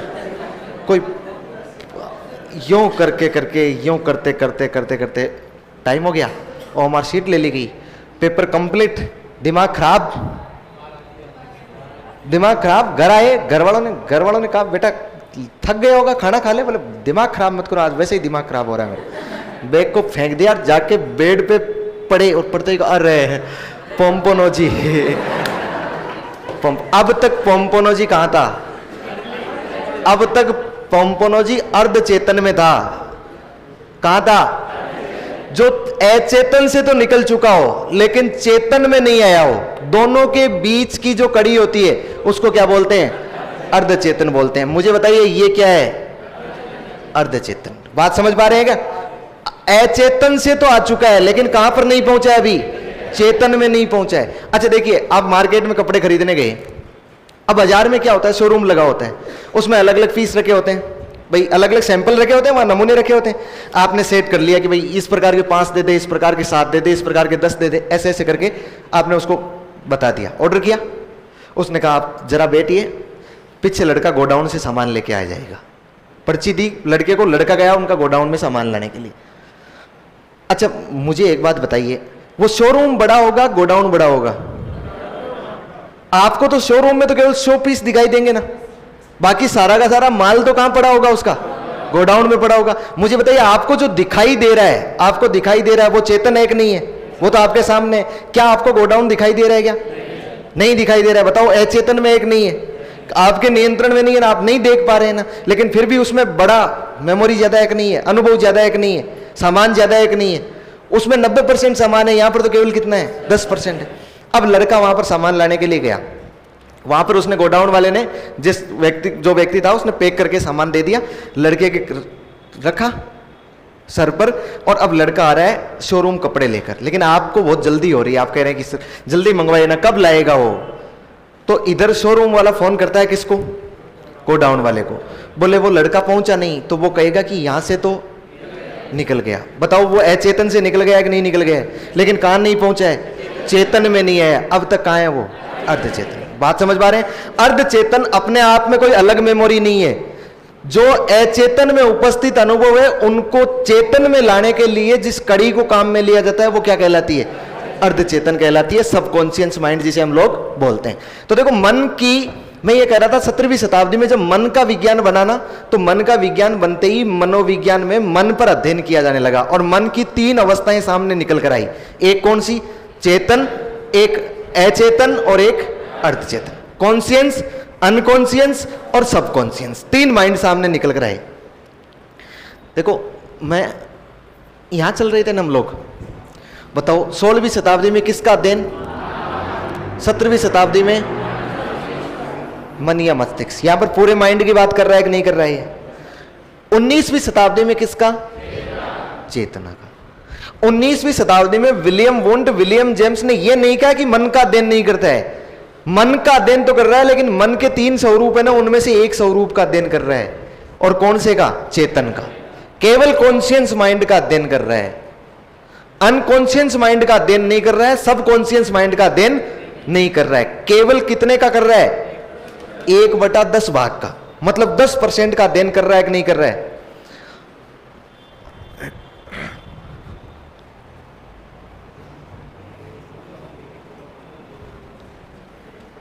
हाँ यार ये तो है।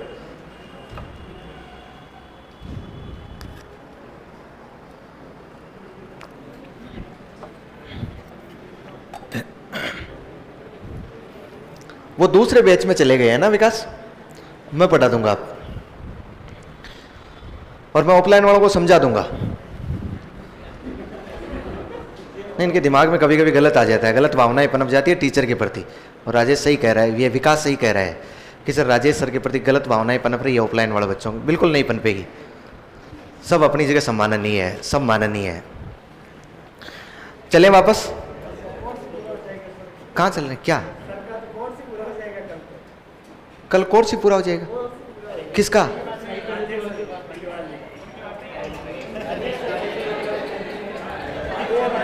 मैं चेतन पढ़ा रहा हूं, तुम अचेतन में चले गए हैं।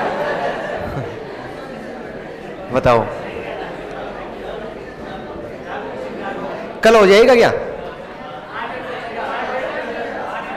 आर्ट एंड कल्चर का कल हो जाएगा? कितने बजे से? नहीं तो आज क्लास नहीं है क्या? आर्ट एंड कल्चर नहीं है, आज है राजस्थान हिस्ट्री। चलिए चलिए, जैसे भी होगा वैसे देख लेंगे, कोर्स हो जाएगा अपने तो ये चीजें।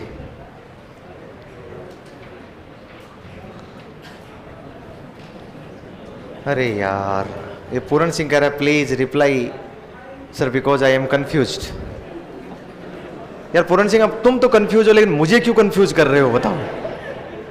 क्या सवाल? बंद कर दो नहीं इसको, थोड़ी देर मुझे चेतन में घुस जाने दो। बताऊंगा मैं, सबका जवाब दूंगा ना। आप तो शायद निश्चिंत होकर पढ़े, पहले मूल कार्य को नहीं भूले, अपना मूल काम पढ़ना है। 16वीं सदी, 17वीं सदी, कौन सी सदी पर आ गए? 19वीं सदी। और 19वीं सदी में किसका देन? क्या बताओ, पूरे मन के देन की बात कर रहा है कि केवल मन के एक स्टेज, एक अवस्था की बात कर रहा है, और वो कौन सी है?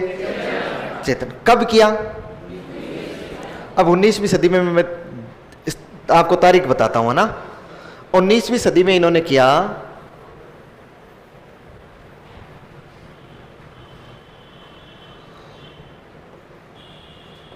एटीन 79 में। एक अलग बात है ना, दुनिया की पहली मनोवैज्ञानिक प्रयोगशाला खोली है, विश्व की पहली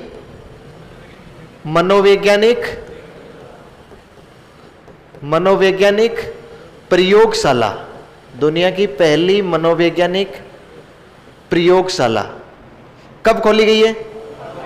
1879 को। कहां पर? जर्मनी में। और जर्मनी के किस जगह? लिप्जिंग शहर के लिप्जिंग विश्वविद्यालय में। जर्मनी में लिप्जिंग शहर था, उसमें लिप्जिंग विश्वविद्यालय था, जिसको वर्तमान में हम लोग बोलने लगे हैं कार्ल मार्क्स विश्वविद्यालय। कार्ल मार्क्स यूनिवर्सिटी है जिसका नाम वर्तमान में। इस लिप्जिंग यूनिवर्सिटी में दुनिया की पहली मनोविज्ञान की प्रयोगशाला स्थापित कर दी। देखो कितनी बड़ी उपलब्धि है मनोविज्ञान के लिए। अब तक मनोविज्ञान में प्रयोगशाला नहीं थी। और आप याद करके देखो, जिस सब्जेक्ट में प्रयोग होने लग जाए, इसका मतलब वो सब्जेक्ट साइंटिफिक बन जाता है, वैज्ञानिक बन जाता है। इससे पहले मनोविज्ञान था तो सही, लेकिन मनोविज्ञान वैज्ञानिक नहीं था। मनोविज्ञान पूर्णतः वैज्ञानिक विषय नहीं था। अब मनोविज्ञान क्या बन चुका है? पूर्णतः वैज्ञानिक विषय बन चुका है। 1879 में दुनिया की पहली मनोवैज्ञानिक प्रयोगशाला खोली। प्रयोगशाला में आपको पता हो तो प्रयोग होते हैं कि नहीं होते हैं?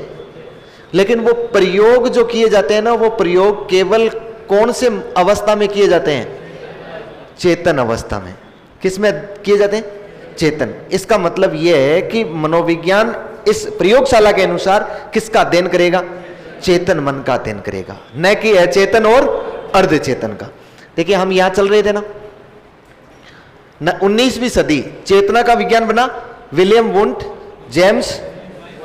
विलियम वाइब्स, जेम्स सल्ली और टिचनर जैसे लोग थे। इन्होंने मनोविज्ञान को चेतना के विज्ञान के रूप में अभी प्रसिद्धि दिलवाई थी। अभी ये अपने शेषवावस्था में चल रहा था। कब दिलवाई है प्रसिद्धि? 1879 में। अभी मनोविज्ञान चेतना का विज्ञान बना ही है, 19वीं सदी तो है नहीं है। इसको बने हुए मात्र 11 वर्ष हुए थे। कितने वर्ष हुए? मतलब कब की बात कर रहा हूं? 1890 की बात कर रहा हूं। 11 वर्ष हुए थे, एक सिंगम पैदा हुआ और उसका नाम था सिगमंड फ्राइड। नाम सुना आपने कभी? सिगमंड फ्राइड को नाम सुना है ना आपने? दुनिया में मुझे लगता है मनोविज्ञान का देवता इसे ही कहा जाना चाहिए, इतनी अच्छी बातें लिख के गए हैं सिगमंड फ्राइड। अच्छा, ये सिगमंड फ्राइड ऑस्ट्रिया वियना का रहने वाला था। ऑस्ट्रिया ना एक छोटी सी जगह, ऑस्ट्रिया वियना, ऑस्ट्रेलिया नहीं, ऑस्ट्रिया। जैसे नाम सुना ना, हंगरी, ऑस्ट्रिया, और वो अलग अलग देश है जो, उस ऑस्ट्रिया वियना का रहने वाला है। और एक पागलों के अस्पताल में पागल व्यक्तियों का चिकित्सक हुआ करता था, डॉक्टर हुआ करता था, पागल लोगों का इलाज किया करता था। और ये जो सिगमंड फ्राइड है, सिगमंड फ्राइड ने 1890 में एक ट्वीट किया, जैसे दोरो राटी कर रहा है, एक ट्वीट किया और ट्वीट करके कहा, मनोविज्ञान चेतना का अध्ययन नहीं हो सकता है। देखो कितनी बड़ी बात कर रहा है, छोटी बात नहीं कर रहा है। मनोविज्ञान चेतना का अध्ययन नहीं कर सकता है। अभी तो 11 वर्ष पहले तो अखबार में फोटो छपी है, कौन से 100-200 साल हो गए इनको प्रसिद्धि लेते हुए। 1879 की बात है जब मनोविज्ञान चेतना का अध्ययन के रूप में स्थापित हुआ है, और 1890 में इसकी आलोचना शुरू हो गई है। और आलोचना की है सिगमंड फ्राइड ने। और सिगमंड फ्राइड ने जो आलोचना की, तो मुझे बताइए, ये इतने सारे लोग जो इतनी मनोविज्ञान की प्रयोगशालाओं पर इतना खर्चा कर दिया, इतनी प्रसिद्धि प्राप्त कर ली, अभी हाल ही में भाई इस प्रसिद्धि के कारण कहीं की सगाई हुई होगी, किसी का विवाह हुआ होगा, अभी हाल ही में चल ही रहा होगा मामला, और उतने में उनके बारे में कहा जा रहा है कि नहीं है। क्या सहन करेंगे? नहीं करेंगे सहन, कतई सहन नहीं करेंगे। इसलिए इन्होंने सुबह सुबह उसको घेर लिया सिगमंड फ्राइड को। बोले बता कैसे नहीं है, कैसे नहीं है तू बता, मनोविज्ञान किसका अध्ययन, फिर किसका अध्ययन, मनोविज्ञान है कैसे नहीं, पहले तो चेतना कैसे नहीं। तो इसने कहा मैं बता दूंगा, मैं डरता हूं क्या आपसे? नहीं डरता हूं, लेकिन ऐसे नहीं बताऊंगा। वो लाइव होगा सब चैनल पे, प्रेस कॉन्फ्रेंस बुलाई जाएगी और सबके सामने बताऊंगा मैं, नहीं तुम घेर लोगे मुझे। ऐसा कहते हैं। सिगमंड फ्राइड का एक सेमिनार रखा गया जिसमें सब लोग बैठ गए। ये तो बैठे अग्रिम पंक्ति में, ये सब अग्रिम पंक्ति में बिठाए गए। फिर इन्होंने अपने कुछ गुंडे वुंडे रखे थे, वो बाहर खड़े थे लट लेके, बोले वो फेल हो जाए ना, और जैसे ही बाहर निकले बस तुम तो ताबड़तोड़ बैटिंग कर देना। अब मुझे बताइए, सिगमंड फ्राइड आया मंच पर और उसने सबको नमस्कार किया और कहा कि आपके दुविधा यही है ना कि मनोविज्ञान चेतना का अध्ययन है। मैं बताता हूं मनोविज्ञान चेतना का अध्ययन नहीं है। दो बातों की चर्चा करूंगा मैं। कितनी बातों की? 2 बातों की चर्चा करूंगा और आपको बताऊंगा कि मनोविज्ञान किसका अध्ययन नहीं है, चेतना का अध्ययन नहीं।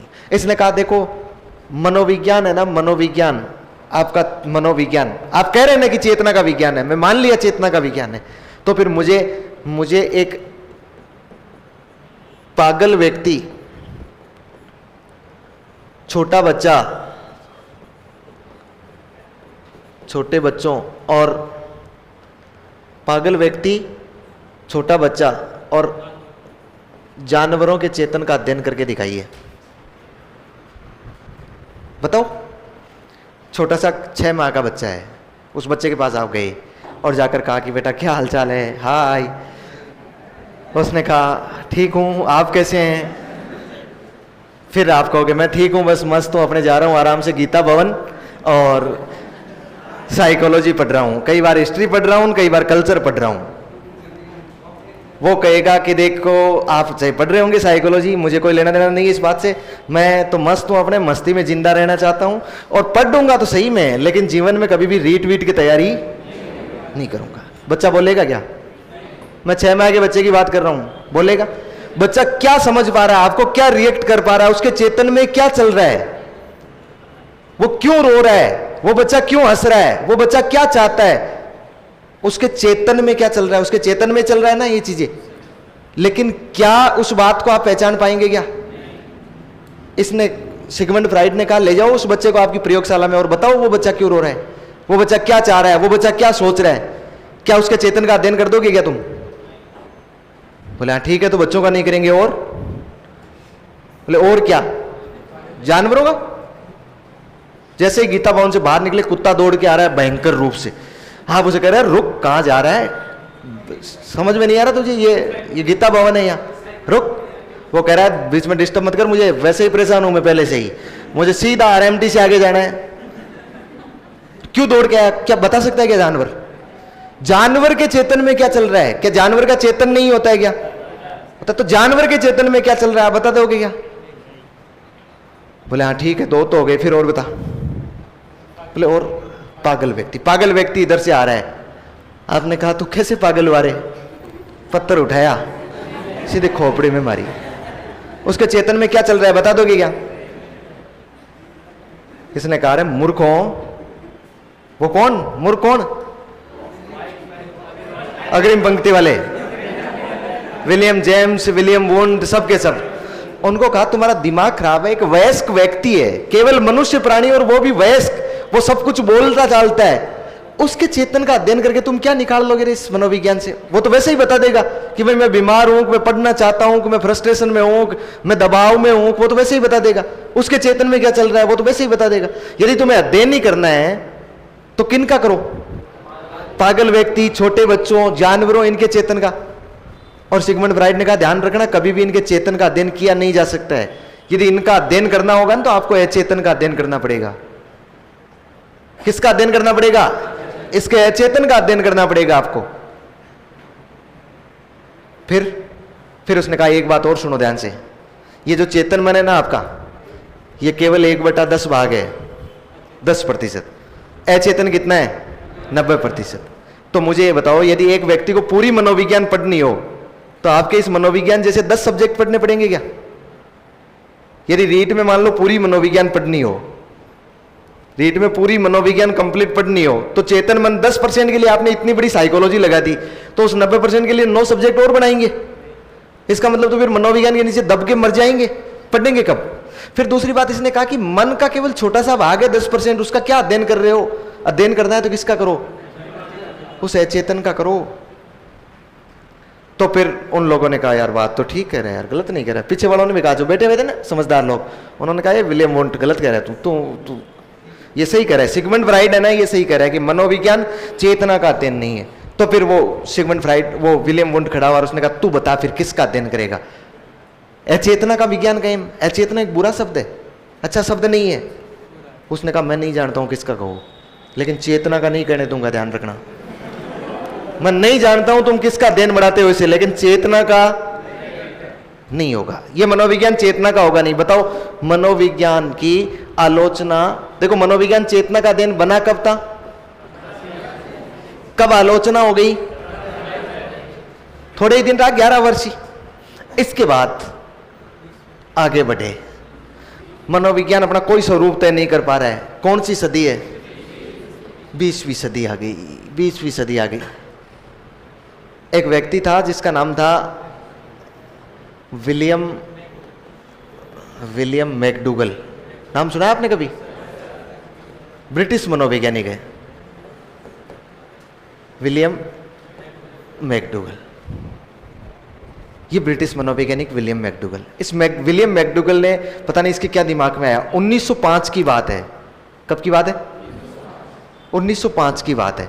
इसने 1905 में एक ट्वीट किया और उसमें लिखा कि मनोविज्ञान व्यवहार का विज्ञान, मनोविज्ञान व्यवहार का विज्ञान, फिर आगे लगा दिया डॉट डॉट डॉट डॉट। ये लो, ऐसे लिख दिया। मुझे बताइए हाल ही में ताजा बेइज्जती हुई थी किनकी? विलियम वुंट, जेम्स वोइब्ज, टिचनर, ये लोग थे, इनकी बेइज्जती हुई है कि नहीं हुई है? अच्छा, ये इस इंतजार में है कि कौन ये बताए कि मनोविज्ञान किसका अध्ययन करता है। इन्होंने भी कसम खा रखी है, बोले ठीक है बेइज्जती हो गई तो हो गई, लेकिन मनोविज्ञान को हम किसी दूसरे विषय के रूप में स्थापित नहीं होने देंगे। स्थापित होगा तो किसके रूप में? चेतना के रूप में। अभी नहीं होगा तो सिगमंड फ्राइड मर जाएगा, उसके बाद होगा, लेकिन होगा चेतना के रूप में, बाकी किसी के रूप में स्थापित नहीं होने देंगे। कसम खाए हुए बैठे थे, तैयार बैठे थे। हाल ही में दुकानें वुकानें लगाई थी, कोचिंग खोल ली थी, सब बंद हो गई, तैयार बैठे थे। विलियम मैकडूगल ने जैसे ही ट्वीट किया, सुबह सुबह इंग्लैंड पहुंच गए। उसके घर वो बेचारा चाय पीने के लिए उठा था, उठकर चाय नहीं पी होगी उसने उससे पहले। बोले ए निकल बाहर, निकल बाहर निकल, तू विलियम मैकडूगल कौन है तू? बता मनोविज्ञान किसका अध्ययन करता है? अरे बोले क्या हो गया? बोले तूने ट्वीट किया है ना। अरे बोले रात को हो गया क्या? ये तो गड़बड़ हो गया। तो बोले क्या ट्वीट किया है मैंने? ये भी संयोग ठीक था कि पूरा नहीं लिखा गया वाक्य। का तू कह रहा है मनोविज्ञान व्यवहार का, अरे बोले ये मैं पूरा लिख रहा था लेकिन बीच में क्या है कि ज्यादा हो गई थी इसलिए मैं सो गया था, पूरा नहीं लिख पाया, इसको पूरा करना है मुझे। मैं तो ये लिख रहा था कि मनोविज्ञान व्यवहार का विज्ञान हो सकता है।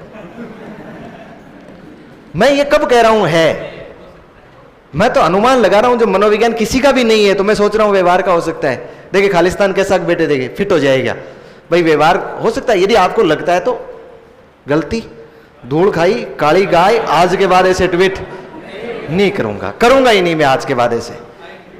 फिर वहां से उन्होंने वीडियो वगैरह बनाया, बोले देखो ये विलियम मैकडूगल है, ये तो ऐसे गलती से लिख रहा है, ये कह रहा है, वो चला गया। इस विलियम मैकडूगल का एक शिष्य था जिसका नाम था वाटसन, नाम सुना क्या आपने? ये वाटसन, इसने वाटसन को फोन किया विलियम मैकडूगल ने, अरे बोले वाटसन सुन गड़बड़ हो गई। अरे बोले गड़बड़ क्या हो गई? अरे बोले मैंने एक रात को ट्वीट कर दिया था। अरे बोले वो तो मैंने भी देखा, लेकिन गुरुजी आप ये उल्टे सीधे काम क्यों करते हो? तो अरे बोले हो गया यार, अब हो गया तो हो गया, मतलब सिद्ध कर इसको। वॉटसन और विलियम मैकडूगल दोनों ने मिलके उस बात पर अध्ययन किया, और अध्ययन करके 1913 में जाके वॉटसन ने एक फिर ट्वीट किया दुनिया में और कहा कि मनोविज्ञान व्यवहार का विशुद्ध और निश्चित विज्ञान है, और यदि किसी को डाउट है तो मेरे पास आ जाना, व्यवहार की परिभाषा बता दूंगा और मनोविज्ञान कैसे व्यवहार का अध्ययन करता है ये भी बता दूंगा। और उन्होंने सिद्ध कर दिया 1913 में जाके। तब से मनोविज्ञान किसका अध्ययन चल रहा है? व्यवहार का अध्ययन चल रहा है। लेकिन देखो नींव तो यहीं रख दी गई थी ना 1905 में। अब बताओ मुझे, ये व्यवहार का विज्ञान है, ये बात भी सही हो जाएगी कि नहीं हो जाएगी? इसका मतलब 1890 से लेकर 1905 तक मनोविज्ञान किसी का भी विज्ञान नहीं था ना। इसलिए मनोविज्ञान के इतिहास में इस काल को मनोविज्ञान का बंजर काल कहते हैं। क्या बोलते हैं? बंजर वह होता है ना जिसमें कुछ भी उत्पादित नहीं हुआ हो। इस 15 वर्षों के समय को क्या बोलते हैं? बंजर काल कहते हैं। और 20वीं सदी से मनोविज्ञान किसका अध्ययन कर रहे हैं? व्यवहार का अध्ययन कर रहे हैं। आज तक भी मनोविज्ञान किसका अध्ययन कर रहा है? व्यवहार का। अब आगे जैसे ही चेंज होगा मैं आपको समय रहते हुए सूचित कर दूंगा कि भाई ये चेंज हो गया है। हाँ वो ध्यान रखना है ना। बताओ तो मनोविज्ञान 16वीं सदी में किसका? 17वीं में? 18वीं में? क्यों? 18वीं में मन का ही है, 19वीं में चेतना का, और 20वीं में व्यवहार का। बताओ मनोविज्ञान का इतिहास तो यहीं से शुरू हुआ है ना। लेकिन अतीत कहां से शुरू हो गया? अरस्तु, प्लेटो और ये सुकरात वगैरह लोग थे, वहीं से शुरू हो गया था ना। लिखो 1-2 लाइन, नहीं नींद आ जाएगी। क्या लिखा है? अभी कुछ नहीं लिखा है ना, मनोविज्ञान का इतिहास लिखना है। इसमें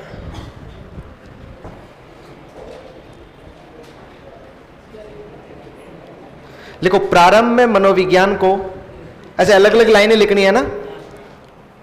प्रारंभ में मनोविज्ञान को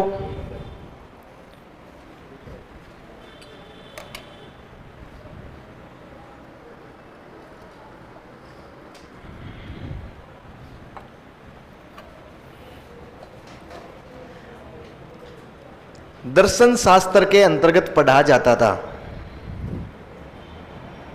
मनोविज्ञान को दर्शन शास्त्र के अंतर्गत पढ़ा जाता था।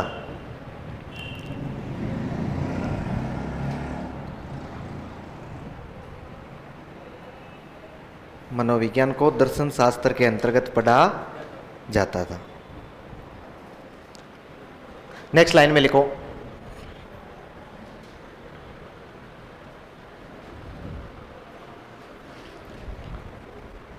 नेक्स्ट लाइन में लिखो, मनोविज्ञान शब्द का सर्वप्रथम प्रयोग, मनोविज्ञान शब्द का सर्वप्रथम प्रयोग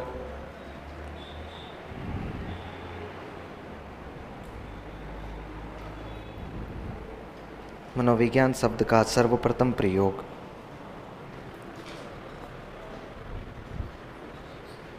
16वीं सदी में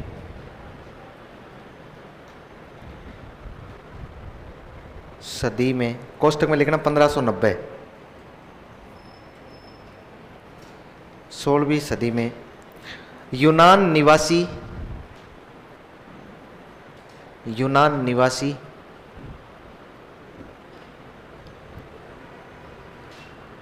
रुडोल्फ गोइकल ने, यूनान निवासी रुडोल्फ गोइकल ने अपनी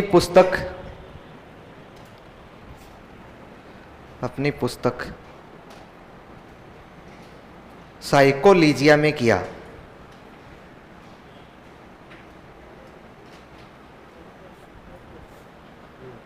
अपनी पुस्तक साइकोलिजिया में किया।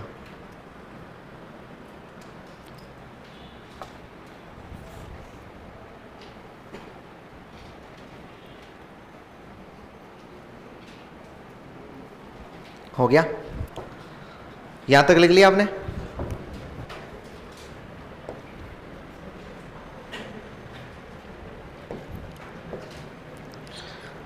नेक्स्ट लाइन में लिखो, अलग से लाइन बदल के लिखना ना। लिखो 16वीं सदी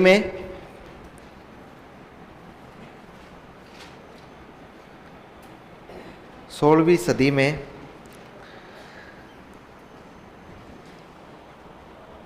अरस्तु, प्लेटो,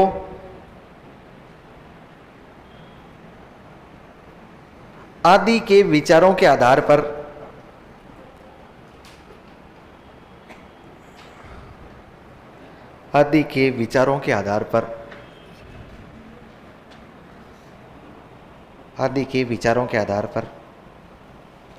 शुरुआत कहां से की थी आपने? 16वीं सदी में अरस्तु, प्लेटो आदि के विचारों के आधार पर मनोविज्ञान को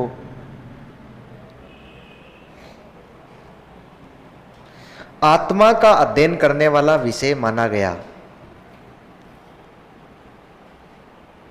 आत्मा का अध्ययन करने वाला विषय माना गया।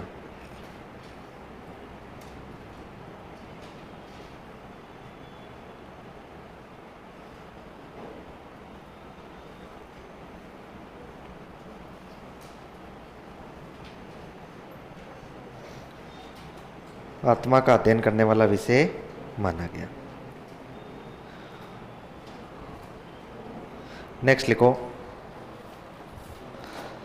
अलग से लाइन बदल के फिर लिखो, 17वीं सदी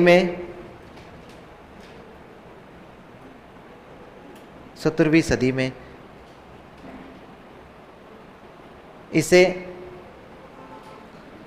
मन ओब्लिक मस्तिष्क, 17वीं सदी में इसे मन ओब्लिक मस्तिष्क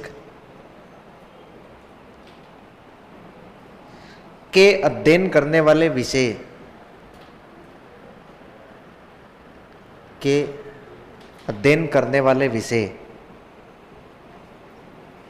17वीं सदी में इसे मन ओब्लिक मस्तिष्क के अध्ययन करने वाले विषय के रूप में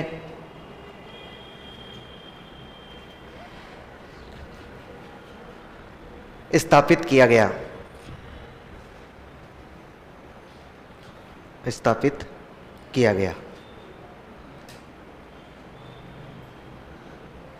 इसी लाइन के लिए हम लिख रहे हैं समर्थक, नीचे लिख लो समर्थक। कौन कौन हुए समर्थक? Pomponazzi, Thomas Reid, Hobbes, Spinoza, Leibniz,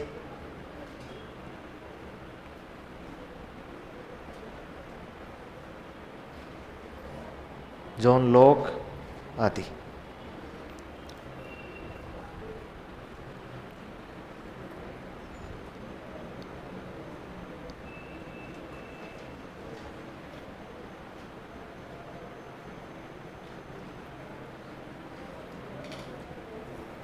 हो गया?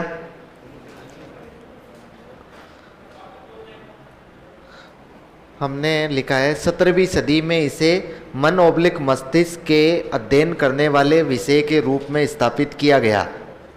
फिर इसके समर्थक है Pomponazzi, Thomas Reid, Hobbes, Spinoza, John Locke, Leibniz आदि।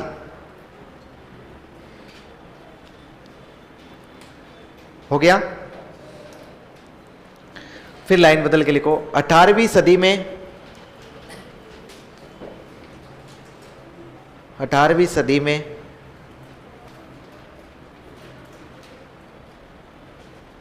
क्या रहा? मन का ही रहा। लेकिन 18वीं सदी में ये मन के अध्ययन करने वाले विषय के रूप में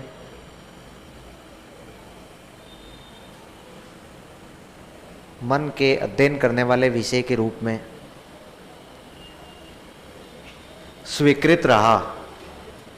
स्वीकृत यानी स्वीकार करके रखा लोगों ने, स्वीकृत रहा। फिर लाइन बदल के लिखो, 19वीं सदी में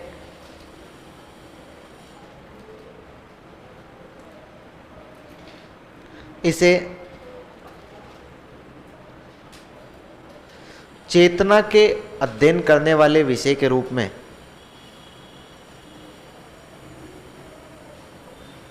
इसे चेतना के अध्ययन करने वाले विषय के रूप में मान्यता मिली।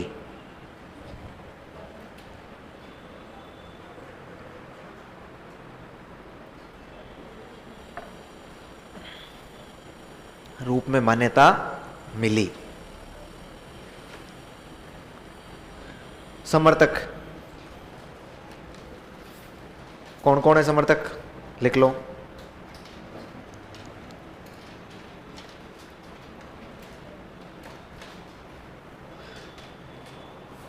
विलियम वुंट,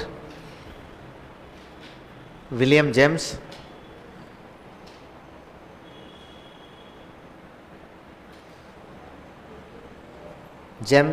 विलियम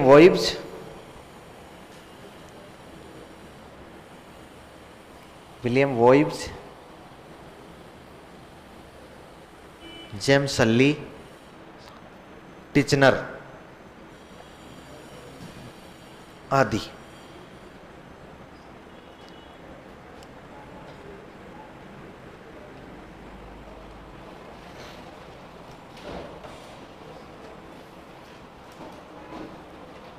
नेक्स्ट लिखो, 20वीं सदी में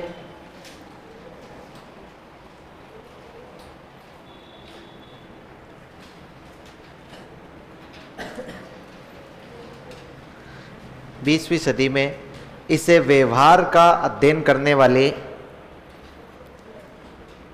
20वीं सदी में इसे व्यवहार का अध्ययन करने वाले विषय के रूप में स्वीकार किया गया।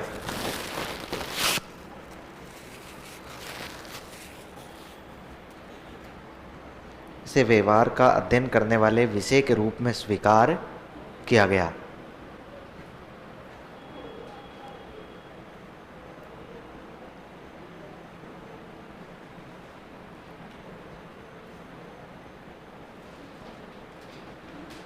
व्यवहार का अध्ययन करने वाले विषय के रूप में स्वीकार किया गया। समर्थक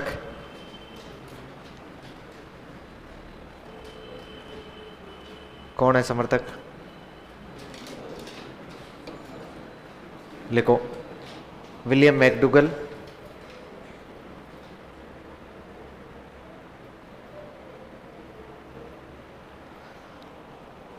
Watson,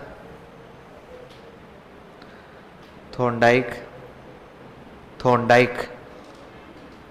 Pavlov, Skinner. Thorndike, Pavlov, Skinner नहीं लिखा हुआ है, अपने आप ही लिखना है। थॉर्नडाइक, पावलोव, स्किनर आदि।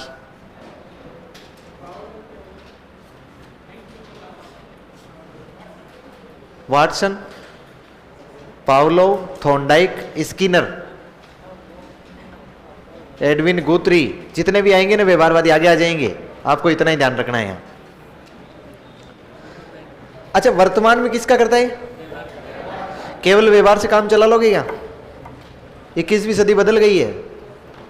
ये तो 20वीं सदी में था।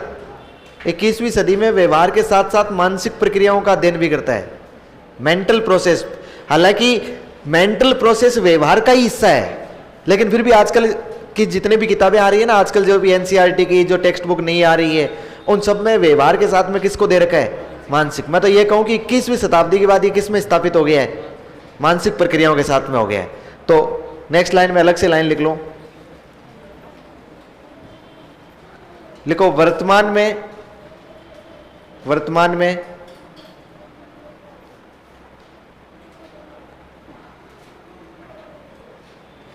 मनोविज्ञान के अंतर्गत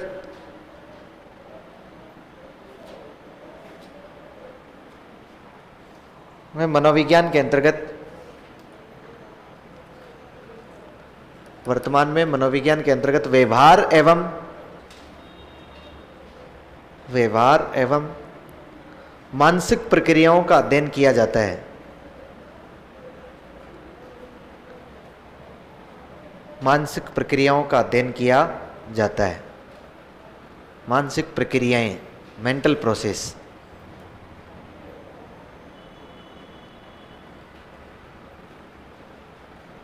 प्रक्रियाओं का अध्ययन किया जाता है। हो गया। अब कुछ एक दो उल्टी सीधी बातें भी तो लिखनी पड़ेगी ना, जो बीच में हमने बोली थी।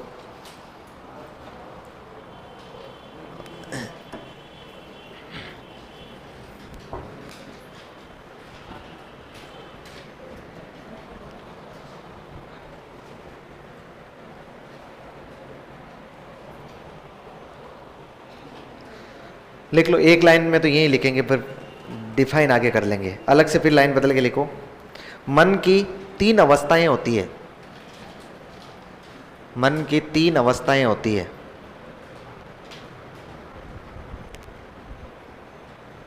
मन की 3 अवस्थाएं होती है। लिख लो, नंबर 1 चेतन मन,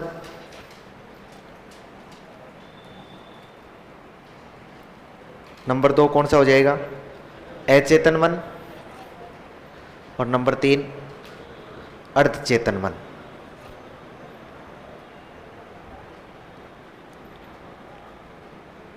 अर्धचेतन मन।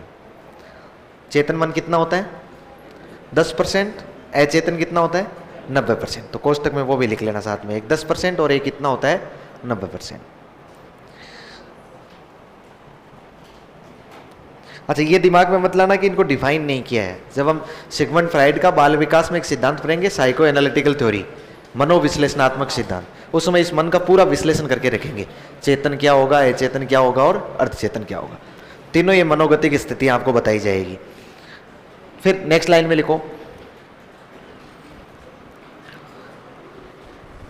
विश्व की प्रथम मनोवैज्ञानिक प्रयोगशाला। विश्व की प्रथम मनोवैज्ञानिक प्रयोगशाला।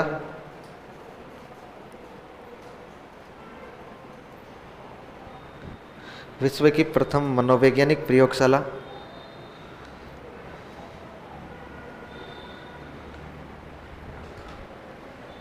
1879 में की प्रथम मनोवैज्ञानिक प्रयोगशाला कब है 1879 में। लिखो, प्रथम मनोवैज्ञानिक प्रयोगशाला 1879 में विलियम वुंट ने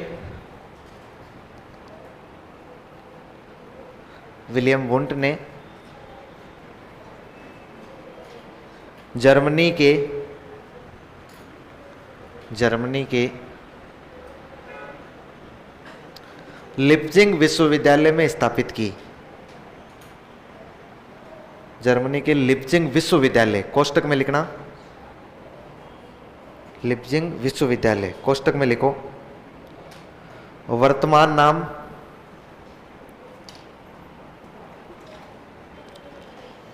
नाम डैश लगा के क्या लिख दोगे, कार्ल मार्क्स विश्वविद्यालय। कार्ल मार्क्स विश्वविद्यालय, कोष्टक बंद कर दो। आपने लिखा है विश्व की प्रथम मनोवैज्ञानिक प्रयोगशाला 1879 में विलियम वुंट ने जर्मनी के लिप्जिंग विश्वविद्यालय में स्थापित की। आगे लिख लो, में स्थापित की। में स्थापित की। हो गया। अच्छा, जब इतना बता दिया तो ये भी बता दो, भारत की पहली मनोवैज्ञानिक प्रयोगशाला कब खोली गई? ये तो दुनिया की है, क्या भारत में भी मनोविज्ञान की प्रयोगशाला खोली गई है क्या? खोली तो गई है। कब? 1750 में। तो ये तो निश्चित सी बात है, इससे पहले तो नहीं खोली जाएगी ना, इसके बाद खोली गई है। तो कब खोली गई है? Very good. भारत में जो पहली मनोविज्ञान की प्रयोगशाला खोली गई वो कहां खोली गई? कोलकाता में। बंगाल में जो कोलकाता विश्वविद्यालय ना, उस कोलकाता विश्वविद्यालय में 1916 में स्थापना हुई, 1516 में। और किसने खोली?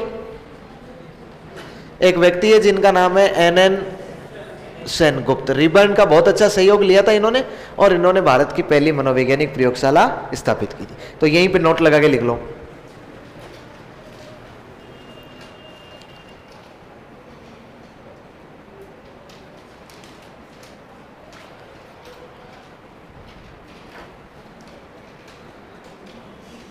इधर देखिए एक बार, 12वीं कर ली क्या? 12वीं पास नहीं की क्या? अभी बहुत धीरे धीरे लिख रहे हैं, जमा जमा के लिख रहे हैं। ये थोड़ा स्पीड से लिखो, जैसे मोती सुंदर से अक्षर लिख रहे हैं कि पता नहीं कहाँ ले जाना है इनको। इनको मुझे बताया आपको तब तक ही याद रखना है जब तक कि एग्जाम में काम आए। उसके बाद तो तुम बेचोगे इसको सीधा। कई तो बेचने का भी टाइम नहीं लेंगे, कई तो सीधा एग्जाम में पास हो गए उसके बाद तुड़ी लगाएंगे इसको। तब तक काम आ जाए तब तक रख लो आप। नहीं मतलब आगे भी पढ़ोगे? क्या बात है, ये तो मजबूरी है हमारी, है ना? नहीं कौन पढ़े ऐसी माथा फोड़ियों को। चलो जो भी है। अच्छा वैसे कल एक अखबार में खबर भी आ रही थी,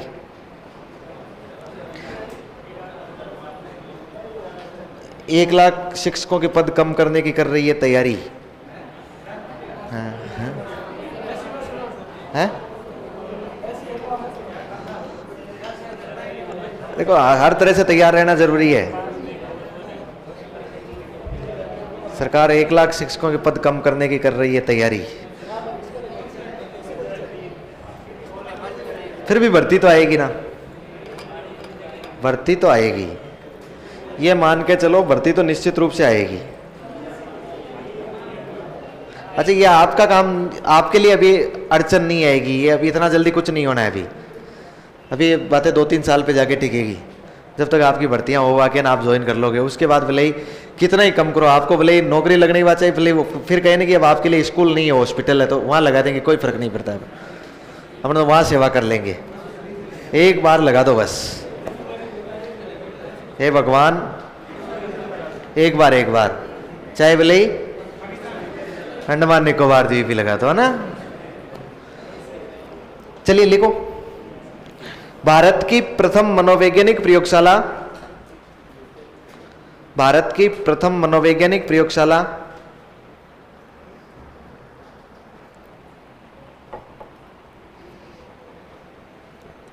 प्रयोगशाला 1916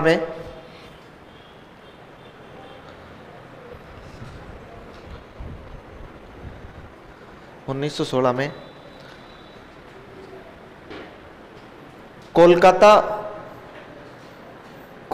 में, कोलकाता कहाँ है? बंगाल में ना। कोलकाता में, इस समय पश्चिम बंगाल नहीं था, इस समय बंगाल था, वो तो बाद में बनता है।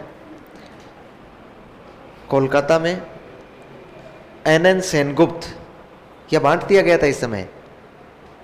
बंगाल को बांट दिया गया था क्या? फिर 1911 में वापस कर दिया ना हमने, भंग रद्द कर दिया गया था ना। हाँ फिर आज़ाद हुए उसके बाद की बातें हैं ये तो। क्या लिखा है? भारत की प्रथम मनोवैज्ञानिक प्रयोगशाला 1916 में कोलकाता में NN सेनगुप्त द्वारा स्थापित की गई, द्वारा स्थापित की गई।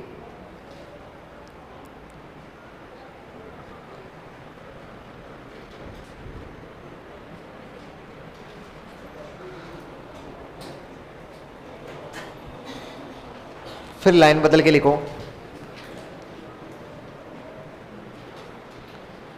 लिखो 1890 से 1890 1890 1890 से मनोविज्ञान की चेतना के विज्ञान के रूप में, मनोविज्ञान की 1890 से मनोविज्ञान की चेतना के विज्ञान के रूप में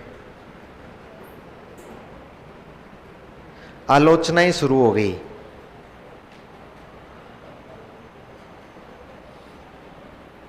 आलोचनाएं शुरू हो गई।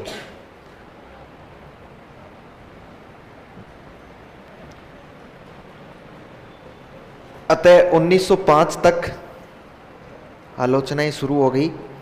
अतः 1905 तक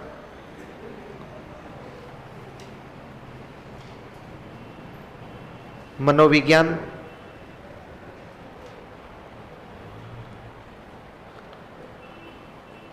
कोई दृष्टिकोण तय नहीं कर पाया। मनोविज्ञान कोई दृष्टिकोण तय नहीं कर पाया।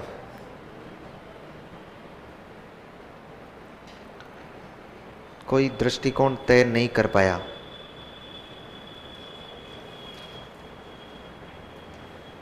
इस काल को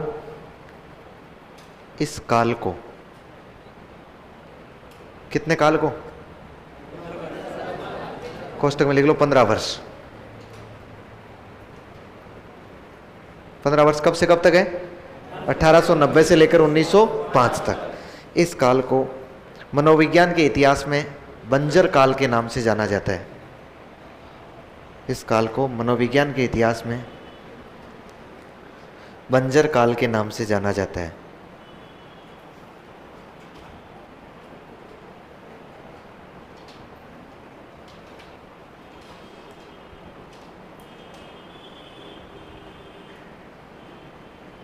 बंजर काल के नाम से जाना जाता है। हो गया?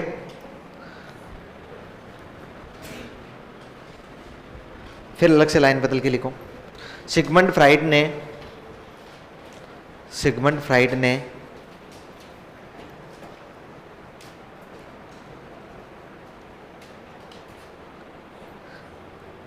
निम्न दो आधारों पर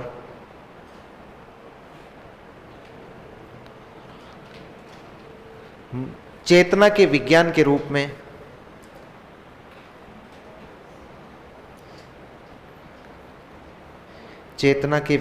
रूप में मनोविज्ञान की आलोचना की।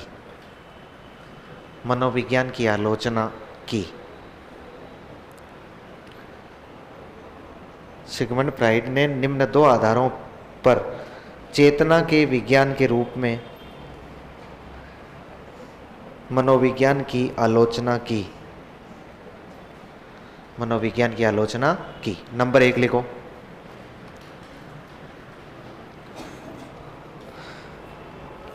छोटे बच्चों, पागल व्यक्तियों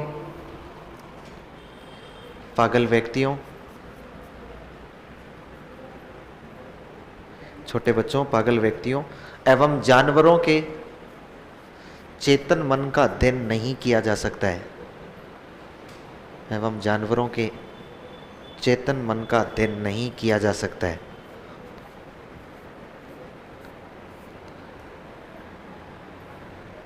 चेतन मन का अध्ययन नहीं किया जा सकता है। नंबर 2 लिखो। चेतन मन मात्र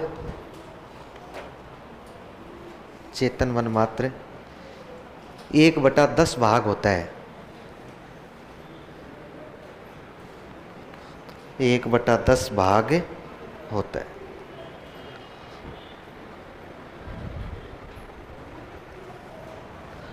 अच्छा, एक विलियम मैकडूगल का नाम सुना था ना आपने? क्या किया था विलियम मैकडूगल ने?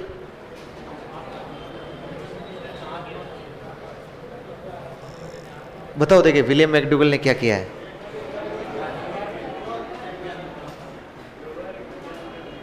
मनोविज्ञान को व्यवहार के विज्ञान के रूप में स्थापित किया है। इसके लिए इसने किताबें लिखी है। तो नीचे लिखो विलियम मैकडूगल की पुस्तकें। विलियम मैकडूगल की पुस्तकें। कौन सी किताब लिखी है? इसने किताब लिखी सामाजिक मनोविज्ञान का परिचय। सामाजिक मनोविज्ञान का परिचय।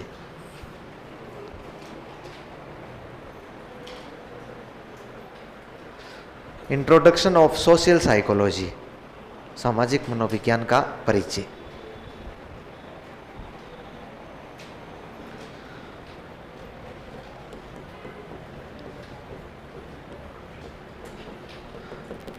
इंट्रोडक्शन ऑफ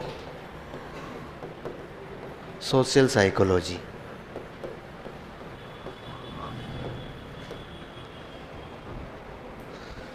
मैंने यहां दो रूपों में लिख दिया, एग्जाम में तीसरे रूप में पूछी जाएगी। ये किताब पूछी गई है कैसे, ऐसे पूछी गई, introduction of social psychology, social psychology.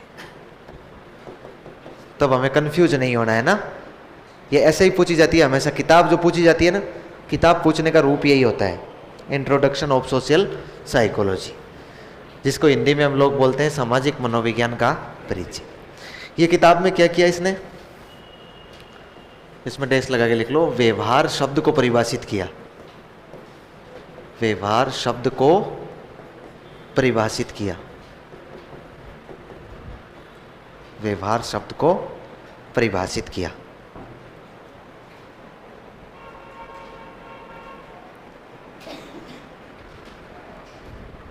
एक और किताब लिखी इसने, मनोविज्ञान की रूपरेखा,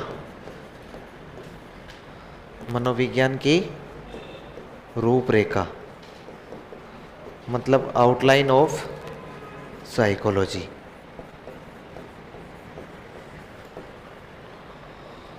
आउटलाइन ऑफ साइकोलॉजी, मनोविज्ञान की रूपरेखा।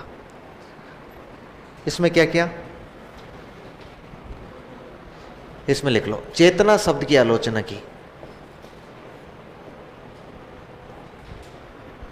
चेतना शब्द की आलोचना की।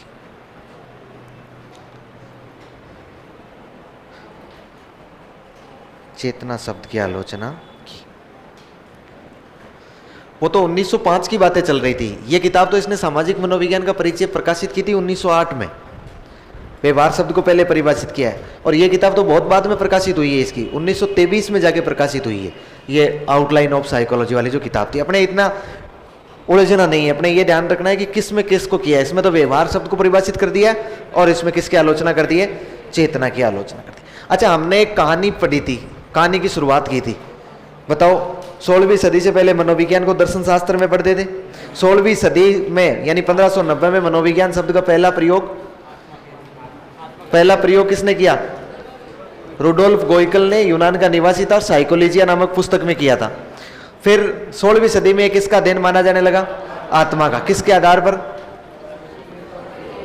अरस्तु, प्लेटो, ये डेकार्ट, सुकरात वगैरह जो लोग थे, इनके आधार पर। फिर इसके बाद में 17वीं सदी में मन का अध्ययन, किसके आधार पर? Pomponazzi, Thomas Reid, Hobbes, Locke, Spinoza, Leibniz आदि। फिर इसके बाद में 18वीं सदी में मन का ही बना रहा। फिर 19वीं सदी में चेतना का विज्ञान बन गया। मानने वाले कौन थे? William Wundt, William James, James हल्ली, टिचनर, वोइव्ज। अच्छा, इसके बाद में 20वीं सदी में व्यवहार का विज्ञान बना। मानने वाले कौन थे?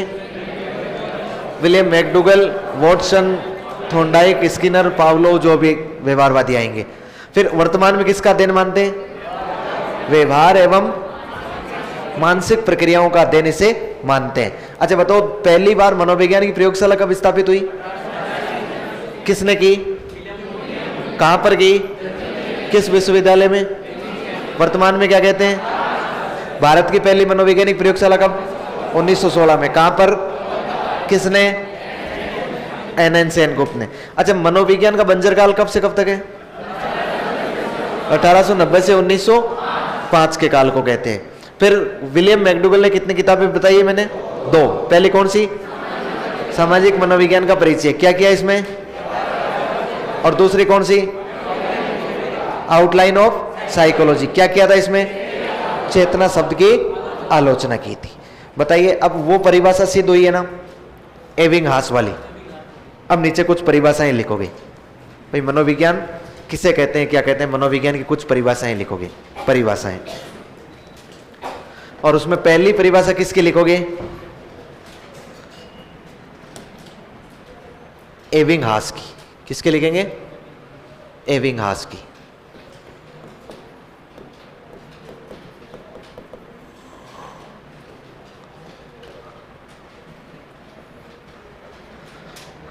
लिखो, मनोविज्ञान का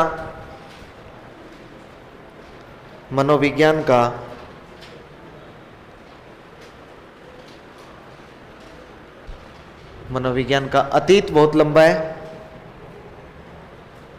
मनोविज्ञान का अतीत बहुत लंबा है, लेकिन इतिहास बहुत छोटा है।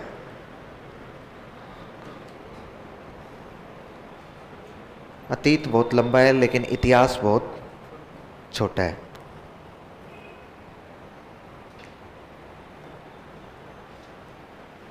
हो गई परिभाषा सिद्ध। अतीत तो बहुत लंबा और इतिहास क्या है, छोटा है। अच्छा, आपको एक बात और बताता हूं। अब मनोविज्ञान के हम अतीत पर नहीं जाएंगे, अब मनोविज्ञान के हम इतिहास की चर्चा करेंगे। इतिहास भी तो 16वीं सदी से शुरू हो जाता है ना, आज तक चल रहा है कि नहीं चल रहा है। अच्छा, इस इतिहास को, इस काल को भी हम लोग दो भागों में बांटते हैं। इस काल को भी कितने भागों में बांटते हैं, एक को बोलते हैं मनोविज्ञान के इतिहास का पूर्व वैज्ञानिक काल, और एक बोलते हैं मनोविज्ञान के इतिहास का वैज्ञानिक काल। एक तो प्री साइंटिफिक पीरियड और एक scientific period. Pre scientific period और साइंटिफिक पीरियड का जो लैंडमार्क है वो है 1879। जब 1879 में दुनिया की पहली मनोवैज्ञानिक प्रयोगशाला हो गई है, मनोविज्ञान ने पूर्णतः विज्ञान का दर्जा ले लिया है। और उसके बाद का काल कौन सा काल कहलाता है, वैज्ञानिक काल कहलाता है। और उससे पहले वाला कौन सा काल कहलाता है, पूर्व वैज्ञानिक काल कहलाता है। ध्यान रखिएगा। तो इतिहास में भी दो काल है ना। चलो इस काल को हम लास्ट आगे लिख लेंगे ना। अगली परिभाषा लिखो, एबिंगहास की लिख ली। एक परिभाषा लिखो जो आपको याद है, वुडवर्थ। डीएलएड करते हुए आपको कुल 3 परिभाषाएं याद हुई थी, जिसमें मैं पहली बता रहा हूं। लिखो, मनोविज्ञान ने सर्वप्रथम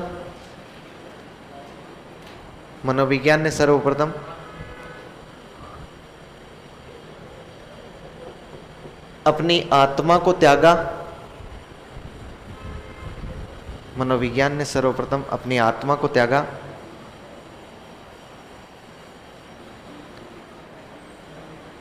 उसके बाद मन को छोड़ा। उसके बाद मन को छोड़ा।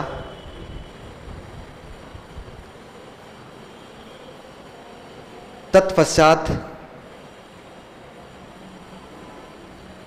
मन को छेड़ा नहीं है, हाँ, मन को छोड़ा। तत्पश्चात चेतना खोई।